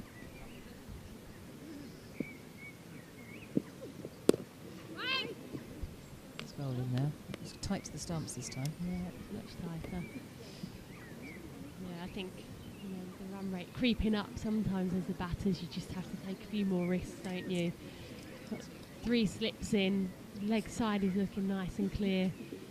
Even though the ball's going across, sometimes just that shuffle over onto the offside as a batter can help access that area. Bowls to Tani, just having trouble getting the ball away at the moment. Akanksha, she's currently on 5 runs. 3 dot balls in a row there. the end of that over. Not a bad over from her. Just trying to keep it tight. Quite a high mountain to summit at the moment at 67 for 2. I do like to accelerate things in T20. You never know, do you? And also the batting power to come. I mean, you know who's to come. You know some of these players, I think, Lydia. We've got Shamilia. She's next in. Then we have Selina, who's the girl from Vanuatu. Devia Saxena, who's Canadian. And Mariko Hill, the Hong Kong lady. And Vishali as well, the last player to come in. I just think it's brilliant how all these girls have come together. They've been together for less than a week, and suddenly they're out here playing at Wormsley, playing against people like Charlotte Edwards, you know, some of the best players in the world, and it's an amazing experience for them. And you know, they have been holding their own as well. And that's not to sound patronising; it's the fact that there's so many good female cricketers out there which we haven't seen before. Great. Very good experience for players that haven't played at an international level, and that's well bowled there by Leah. Tahuhu has come back from the Deer Park end. I tell you, oh, is that what it is? Yeah. Okay. Yeah, which we wouldn't have guessed, I don't think. No. We were guessing all sorts of things. And what, the other end is? The other end, I think, is the Dibley end. You came up with that, didn't you? I did, yeah. Well, I think you're right. I haven't had it confirmed, but I mean, you're speaking with great authority. The Dibley Dobley end. The vicar of Dibley end. Here's Leah Tahuhu, who played in that IPL exhibition match. She's been the first one out in India. Almost playing a miss there. Just trying to work it with an open face. 2 slips in the gully, though, behind the batsman there, Blackwell. Daunting to see them there in T20 cricket in the 14th over. Yeah. To be honest, I think this is quite 3 nice. slips in the gully. Sorry, I said 2. 3 slips in the gully. Yeah, we've got 4 behind the bat there. It could be nice for Alex Blackwell. She likes the pace coming onto the bat. Tahuhu certainly has that. It's great to have Tahuhu versus Blackwell, I think. Should get. They're going to come back for the second? Yes, they are. Taking on the arm. Will she make it? Yes, she will. And that was a risky run, that second run, but they felt they needed to do it, and they took on the arm. Show me who that player is out there. It's difficult to say without the numbers on the shirts. Maya Bouchier. Maya Bouchier. Yeah, so they took on the arm of Maya Bouchier, who came in as a last-minute addition this morning. Lindsay Smith, I think, was originally on the list from Sussex. She got the call up. She did. Tahuhu steams in. And, it's nicely played off the legs, just tucked into the onside, lent into it. Boucher again, got a good arm. I like the look of that arm. Good little fielder. She plays for Middlesex. She's had a few good innings this year, actually. She's still young. She's quite athletic as well. Moves well in the field. And she's a nice, powerful arm as well. 71 for 4 now. FairBreak 11s to Tahuhu. Hurtles in and bowls. It should be a wide. Yes, it will. The arms are spread from the umpire. Oh, I've got the umpires around the right way. They've had a swap of ends, haven't they? They would. They've swapped well, they're ends, meant to have haven't swapped ends, yes. And I think they're meant to, aren't they? Perhaps it should be Ian Gould down this end, and the international umpire. Got a very good level of umpiring here today. And Jeremy Lloyds, who I see a lot on the county circuit, men's county circuit, does a lot of the 4-day games. Does the 50-over games as well. Zin and Bowles gone down the leg side again. He's trying a little bit too hard here, Leah Tahuhu, and he's going for extras at the moment. 73 for 4 now in this 14th over for the FairBreak 11, chasing 155. And the batsman in the middle, Blackwell, Alex Blackwell, the Australian international. And, well, in fact, she's just retired. She's still an international, though. And Akanksha up at the other end. Akanksha Kohli from India. Akanksha currently facing. Oh, that's right in the block balls there. Has come flush off the pads. Will get a leg by for it. There's nobody in on the single on the onside. That gaping hole is still there. Fielders converge. And a single is taking extras flying around here. Who just trying to refine her length and her line. Slightly full there. She'll be wanting to bring the slips into play. Just tickling that top of off stump. Maybe 4 stump as well. She has long limbs, looking very athletic here to Tahuhu. And there is an edge. And there's a bit of a fumble at second slip. They won't get a run out of it. There's the edge that she was searching for. Didn't carry, of course. There's a few laughs going on in the slip cordon there. I think they might have been having a bit of a chat whilst that was all going on. She got away with it there. Akanksha's edge. Talking to having a discussion with Blackwell out in the middle. I mean, great for a player like Akanksha to play with someone like Alex Blackwell. I'm not sure Akanksha. She's played for Bangalore. I don't think she hasn't played any international cricket, as far as I know. I could be wrong. 28 years old and FairBreak sponsored. Yeah, it's a fantastic opportunity for her. And, you know, someone like Alex Blackwell, such a brilliant ambassador for the game, and she's so keen to share her knowledge and experience with the players. And I think they all had a team dinner last night as well. And Nice. A curry. It might well have been. Cricket does love curry, I don't love they? a curry as Curry well. and lager. Yeah. Not for professionals, of course. No, but, no, just the shandy. 3 slips are still there. Look, no gully, but 3 slips. So she's in and bowls, and that has come off a pad. And that's Blackwell, who's currently placing. I think that went. That goes a no ball. The umpire was strangely signaling. Maybe she stepped over the mark. We'll see what the scoreboard does. Now, can you tell me who's bowling now with a long, dark hair? It's a new bowler. Right arm over the wicket. Very small lady, short lady. And that's gone aerial. Don't worry, can't. There aren't numbers, and it's difficult to work out sometimes. A single is taken. It's 6 for 4 now in this Getty 11. So Getty 11 in the field. This could be, is it Achini Pereira? I was wondering if it was, yes. By a process of elimination. It Yes, could be yeah. Achini Pereira, who batted rather well. There was a drop catch that went straight to the fielder at mid-wicket. And it's been put down.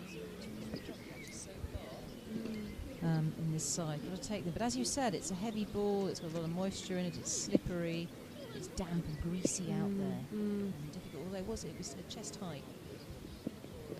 Moving her feet. That really is punch. It's hit the stumps. That's unfortunate there for the batsman Alex Blackwell, because she really leathered that, didn't Yeah, she? And she it did. skimmed one of the stumps and taken the bells off at the other end and slowed the ball down. Would have gone for 4 otherwise. Good fielding from the stumps. Yeah, well done the stumps. That's one of the most frustrating things as a batter. The best shot you can play is straight down the ground, and then when it hits the stumps, it's so demoralising. That had It 4 is. written all over it. Picked up a single there, Akanksha. Nice looking shot from Akanksha. Will it go all the way? It's slowing up that hill. I'm not sure it's got the legs in it to make it all the way to the rope. Oh, it's just kissed the rope.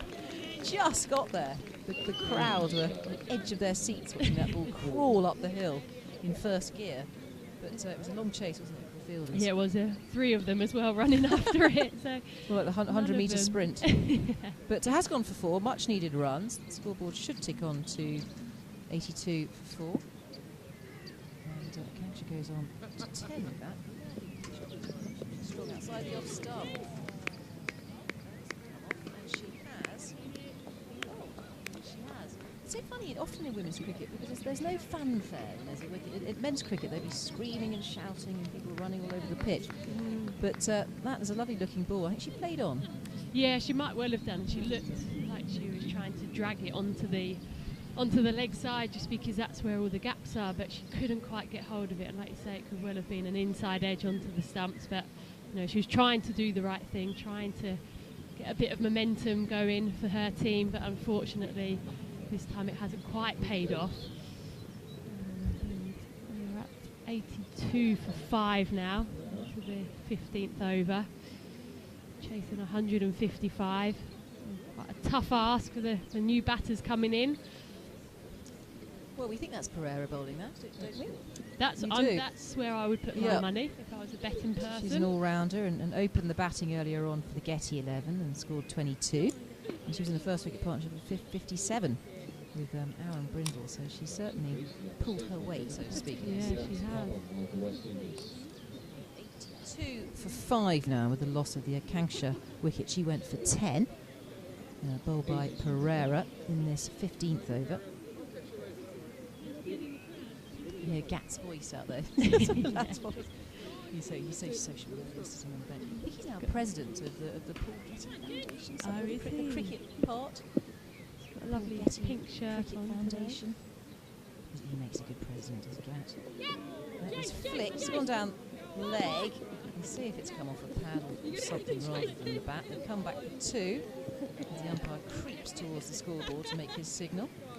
3. I don't think it's gone for 4, has it? No, the ball has been thrown. But oh, it has gone for 4. 4 byes, in fact, is the signal. And that is extras. And more runs onto that board now. 86 for 5 is the score. Hampshire, the last wicket to fall for 10. It's going to be Pereira to continue. Pereira from Canada, who's was talent scouted by Charlotte Edwards. She was. So Charlotte was out in Canada, was she? Yeah. Playing a bit of cricket out there. Yeah, she was out there with the MCC. Oh, and she's been bowled. That was really pitched up. Probably a little bit of movement. And it's Shamilia Cannell, who is the new batsman who hasn't lasted long, who's out in the middle, and she is on the way back now. Cannell. And I think the scoreboard that's not really paying attention. I don't think she scored any runs, but I could be wrong. So that's more wickets. I've got Susie Bates next to me. Hello, Susie. Hello. Yeah, I bet you wish you could go out there and help your team. They're in dire straits at the moment, aren't they? 87 for 6 is the score in this 15th over. Bit of a shame. I think Lottie left the field up and my eyes lit up, and unfortunately I swung across the line, which is of our strength, and probably should have been looking a bit straighter, but no, it's just been a great day, and I thought our girls in the field were outstanding, and it's a shame we haven't quite managed to get enough runs on the board just yet. But Alex Blackwell out there, and the way she played. Yeah, she's still there. Exactly. Blackwell's still there. Yes, there was a bit of a story behind your wicket, I think, because I was sitting next to Lydia, and she was telling me about how she'd been in the car with Metcalf, who'd been driving her down, and Metcalf was saying if she got your wicket, she was going to retire there and then. I don't think she could do that because she's got all sorts of other matches to play, qualifiers and things. But that was the idea. But you're all good mates, aren't you? So it's all a bit of a laugh in the end. We did shake on that as well. So did you? I might hold her to that. But yeah, she said at the last World Cup I'd hit a few boundaries, so she was desperate to get me out today. So I think we'll call it 1-0 and wait till the next time we play. Okie doke. Well, the new batsman out there, I think, is Selena, isn't it? Selena Solman, who's come out to the middle. A lady from Vanuatu, who's played for FairBreak 11. First time she's been on an aeroplane as well. Didn't know that, but yeah, she was brilliant with the ball and in the field. Let's continue with Lottie, Charlotte Edwards, who's bowling. And that is a nice looking shot. That's going to race away down the hill and thuds into the Wormsley cricket advert. Great shot, so Alex Blackwell. Responsibility now for her to motor along here. The score goes on to 91 for 6. We've got 6 overs remaining in this game. So that run rate needs to perk up a bit. Chasing 155. It's played off the legs. It's a good single there. It's going. Charlotte Edwards, is that Charlotte Edwards bowling instead? It's always difficult to know what she's bowling. She sometimes bowls leggies. Sometimes she's bowling, I think she's bowling little tweakers at the moment. She's so versatile. Bowl anything really. Has she? Hampshire girls, so she's got a few overs under her belt. Because I know her as a leg spinner, but she's been bowling both. Here she is. She creeps in and bowls, Charlotte Edwards. That's a good ball. It's a good leg. They're taking their chances here. They have to take their chances. It's a bit like tip and run, isn't it? Push, just push into the gap and run straight away. Good running there between these two. Blackwell's still there, of course.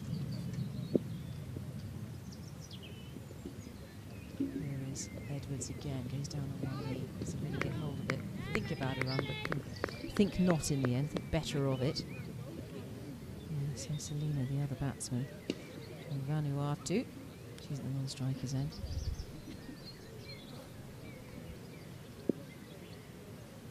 Charlotte Edwards, in she comes, of Hampshire.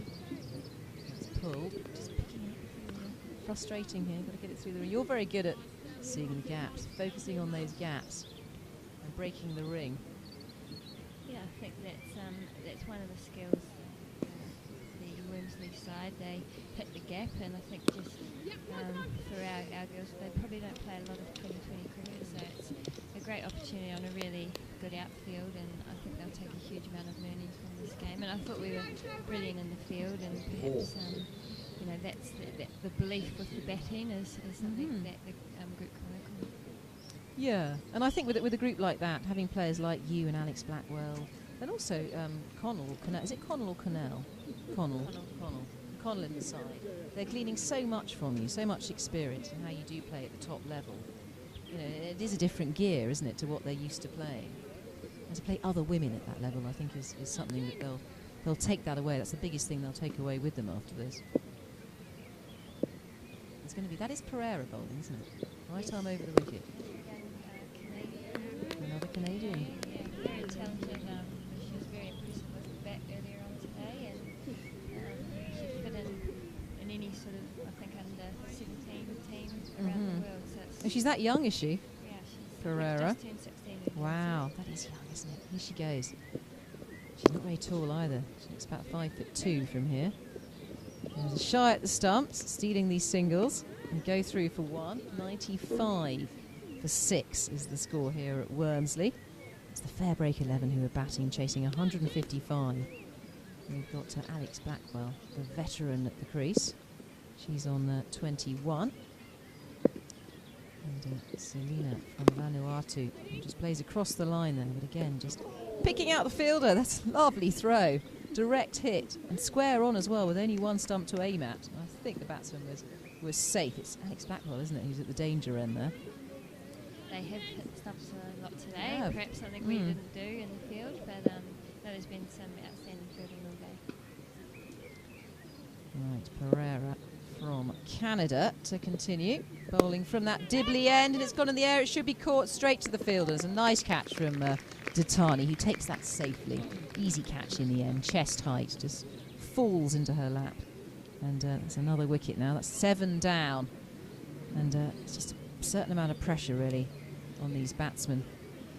And that was Selina Solman of Vanuatu, I think, who has fallen. She's on her way out. Next batsman to come, better than me. I think it's Devia Saxena. I think it's also from Canada, isn't she? Yeah, there's two Canadian players here, and it's just so exciting to see. You get in your own little bubble and you play against the same players from the same countries, and they're just as passionate as any cricketers that I've ever met. It's just so nice to see. Hopefully they get other opportunities like this, but they've just absolutely loved coming along here today. We had a training before the game just to make the most of the time. So look, she can hit the ball hard. She had a good net this morning. Yeah, no, you were practicing rigorously, practicing this morning. There was the masterclass going on as well, the Lydia Greenway masterclass with the younger girls. And it's Blackwell who's going to face now. It's Pereira's picked up 3 wickets. Unbelievable. Blackwell, that's gone in the air. It won't be caught. It's a very difficult catch. But it's gone over the head of square leg. They come back for 2. Just plugs in that outfield because it's damp and wet. Doesn't race away, even though it's down the hill. But really went sky high, that one. Do you know who took the catch? And Selina Solman was that? Doesn't matter too much. It was Datani, of course it was. It was Datani. That's gone in the air again, but it's well over square leg. This time it will go about the middle of the bat. I've seen that shot plenty of times from Alex Blackwell in the past. She's strong off her legs once she gets in. So, look, we've still maybe got a little bit of hope with her at the crease. If she can replicate what she did at the last World Cup and almost getting Australia home, it would be nice to see.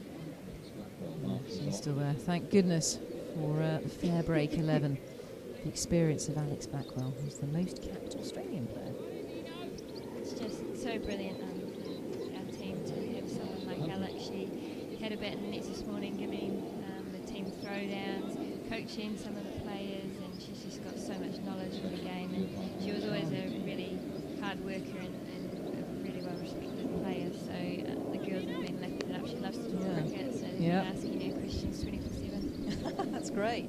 And she's passionate, that's the most, just like you, enthusiastic and passionate. Change of bowling. Going to be some tweakers here. Young Charlie Dean. It's Charlie Dean again. Absolutely.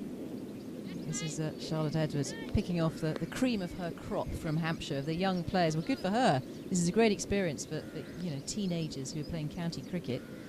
That's a single. 100's up as well. 101 for 7 now. Charlie Dean is in. Bowling ties a misfield there. That's Pereira out there. Point.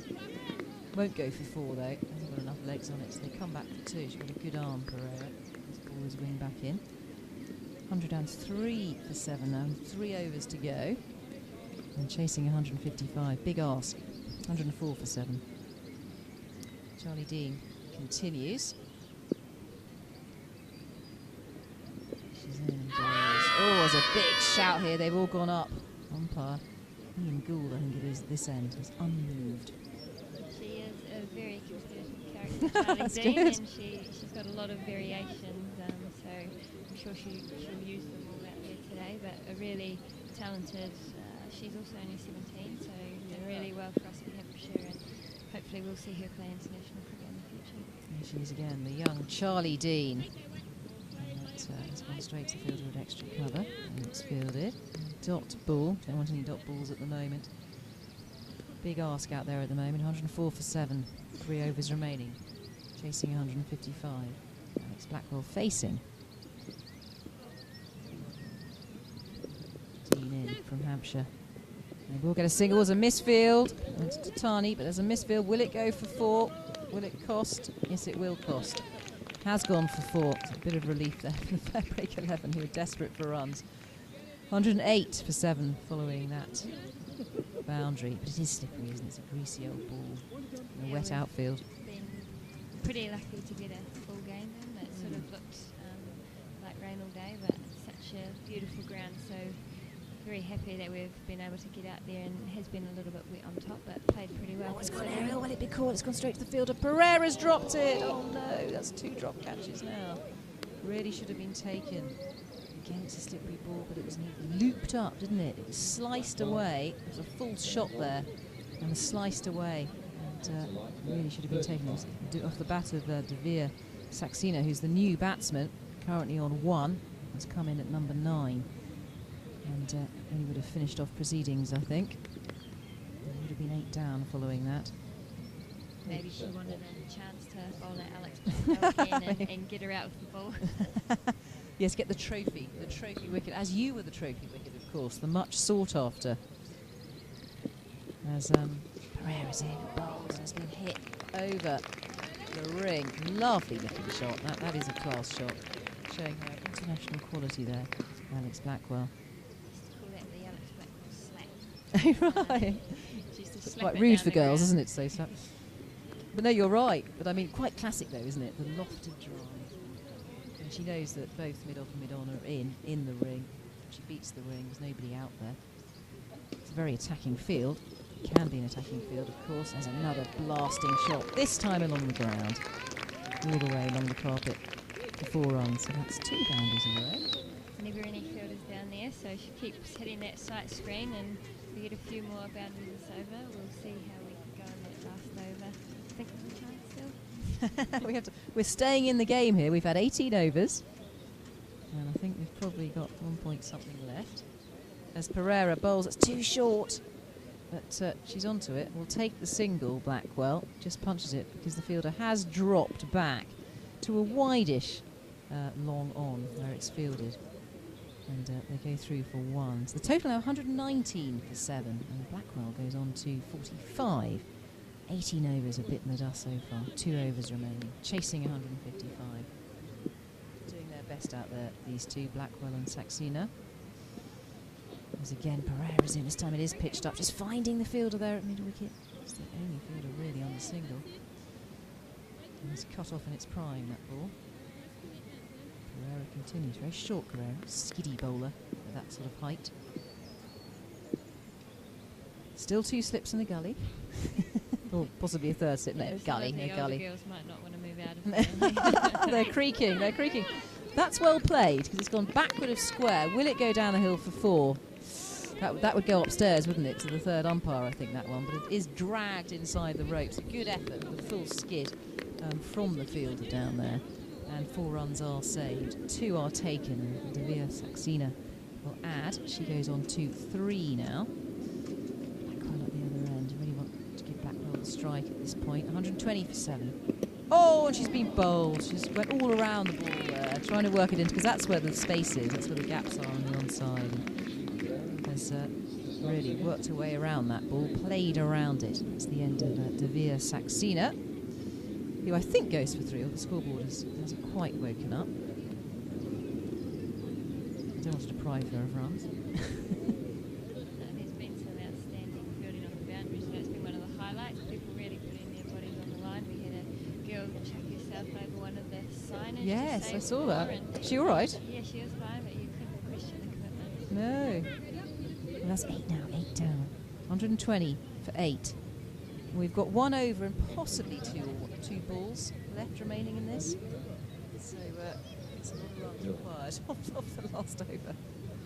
And of course a wicket is a dot ball. And last over.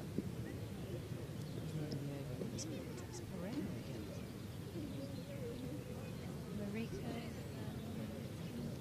Mariko's come in, but Pereira I think has got 4 wickets. Very good She day. has had a good day with the bat as well. I mean, she has dropped a couple of catches, but we'll forgive her those because she's contributed so much with bat and ball. And Mariko Hill from Hong Kong has strolled onto the pitch. It's going to be Blackwell to continue to face. There's wide-ish of off stump. And yes, it has been signalled as a wide. It's an extra. 121 for 8 now. In this final over, chasing 155. We need a few more of those, I think. I think we need to go aerial here. We need to find some maximums, but it's a long old boundary, isn't it? Particularly width-wise on this pitch. There's also the balls on, and it's just turned off the pads. I think it is leg byes, isn't it? Yes, it is. It does race along the ground, but it's a pretty big boundary for some maxis. But you never know. I think Rico's only got one option here to have a bit of a swing. So. Absolutely. Nothing else to do. With that big total on the board. It was always a competitive total, 155, under these conditions. Now, who's that bowling? Can you tell me that? Oh, was it playing a miss outside off stump? Bit of a waft. Maya. Bush, yeah. Last name, but from Middlesex. Yes. It is Maya Bush, yeah, who's bowling. That's right. He was. We talked about her earlier, didn't we? Saying that she was the late addition. There she is. She turns and runs in. A bit of right arm medium. Oh, it's another play and a miss. Really hasn't got her eye in, of course. It's only just come to the crease there, Marika. She Hill. played last season for the Auckland Hearts, actually, in their domestic league. So who did? Boucher? Yeah, Oh, so okay. Yeah, that's the exciting thing these days. It's becoming more and more global. And Yeah, people of are course. travelling to get different experiences. She is. That will be a run. Fielded by Pereira there at backward point. She's obviously one of the best fielders, Pereira, or she wouldn't be at backward point. She cuts that off in the ring. They do go through for a single. It's looking more and more unlikely here. It does bring Blackwell to the business end. There's Abusha, leaps into action. Oh, she has gone arrow. That's what's needed. That's got to go for 4, that one. Just a couple of bounces before it reaches the boundary. And she's now on 48 with that. Let's hope she can get her half century. This is her final fling at her half century. 48 now to Alex Blackwell, the veteran. The international. 127 for 8, chasing 155. And it's Boucher who has the ball in hand. Boucher of Middlesex. She pounds in from the Deer Park end. Oh, that's a lovely shot, really blasted off the bat. She will get her half century. And beautifully played, very stylish. It's the pitch to the ball, thumped it through the colours. Brilliant innings from Alex, but unfortunately 131. couldn't help her out there, but it's just been a great day for FairBreak, and yeah, it's been brilliant to have this game. Great, and that's Alex Blackwell who finishes on 52 not out. And not quite making it. It was always a bit of a high mountain to climb, wasn't it? 155 with that score on the board. And just losing wickets regularly. We'll say goodbye to Susie Bates. Thank you very much, Susie, for joining us. You've got to go back and join your team as captain, of course. Clap them back onto the pitch. We'll see you soon. Thanks for having me. Ciao, ciao. Yeah, so that was the end of the FairBreak 11 innings. And all out in the end for 131. Never really quite up there with the run rate, chasing 155. It was the John Paul Getty 11, really, that put the runs on the board. They only went for 3 wickets in the end at 155 for 3. And the main contributors with the bat were Pereira for the Getty 11. in that first innings, 22 in that first wicket partnership, worth 57 between Pereira and Brindle. Brindle out on 33, but it's Ditani who's had an absolute cracking game. She came in and hit 41 off the bat and really accelerated the runs to put 155, and they never really looked like they were going to get there, the FairBreak 11. And wickets sort of fell regularly between them. The first one to go was Devere GK of Singapore, went for 4, caught Brindle, bowled by Dean. Bates, second to go, went for 5, bowled by Metcalf. Susie Bates, who we were just talking to, Metcalf absolutely cock-a-hoop with that wicket. Grooney, Nadia Grooney of the USA, 33 runs for her. She was caught by the wicketkeeper, bowled by McLeod. Lakshmi, the next to go, the Indian, went for 5. She's the wicketkeeper for the FairBreak 11. She was run out in the end. It was just the pressure, scoreboard pressure really, that forced that run out. Good throw there from Charlie Dean. The 5th wicket to fall was that of Akanksha for 10, bowled by Pereira. That was the first of Pereira's wickets in that 15th over. And Connell of the West Indies went, I think, for a duck, because the scoreboard went a little bit squiffy at that point. Also bowled by Pereira in that 15th over. And the last wickets to fall, that of Selina Solman, who went for 1. He was caught by Ditani and bowled by Pereira. And Devere Saxena, who went, she was bowled by Pereira. So Pereira took 4 wickets in the end for that Getty 11. So really pick of the bowlers was Pereira. Alex Blackwell not out at the end on 52 not out. So a good effort from that FairBreak 11. I mean, they're girls from all over the, women from all over the world, who some of them haven't played any international cricket before, some of them haven't even got on an aeroplane before. But to be able to play with great international professional players such as Susie Bates and Alex Blackwell, and including Shamilia Cannell of the West Indies. And the other side, of course, with the Getty 11, you've got Charlotte Edwards and Aaron Brindle, both of them ex-England players. Also Laura McLeod, born Newton, who played for England. So just to have to glean that experience from these women at the T20 level, they have an awful lot to take home with them. And it's been a remarkable day, really, all round. And it's been a first in so many ways. It's an inaugural day of gender equality in conjunction with the Commonwealth Business Women's Network.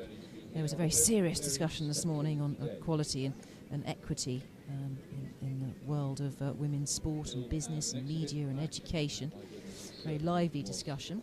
And this afternoon we had the game, the Sir Paul Getty 11 versus the FairBreak 11. It's the first time that Sir Paul Getty 11 has fielded a women's side against this FairBreak 11. The other things that are worth noting in this FairBreak 11, out of the 11 women, 10 of them are from different countries, and that's the first time that has happened in women's international cricket. There are 6 international captains in that FairBreak 11, that being Susie Bates, who captains New Zealand, Selina Solman, she's the lady who'd never got on a flight before, she captains Vanuatu, Mariko Hill captains Hong Kong, Nadia Grooney, who captains the USA, and if we go down the list, we've also got Alex Blackwell, who has captained Australia before. Briefly, we've got Devere GK of Singapore, who's captained Singapore before. So really very distinguished lineup there of players. But thank you for tuning in, and I think we may well roll up the day now. There's been a good win here for the Sir Paul Getty 11, the first time they fielded a women's side, so a very good win. Put 155 runs on the board. And sadly, FairBreak 11 couldn't quite make it, but all out for 131. But it really has been a great day. And good evening, everybody.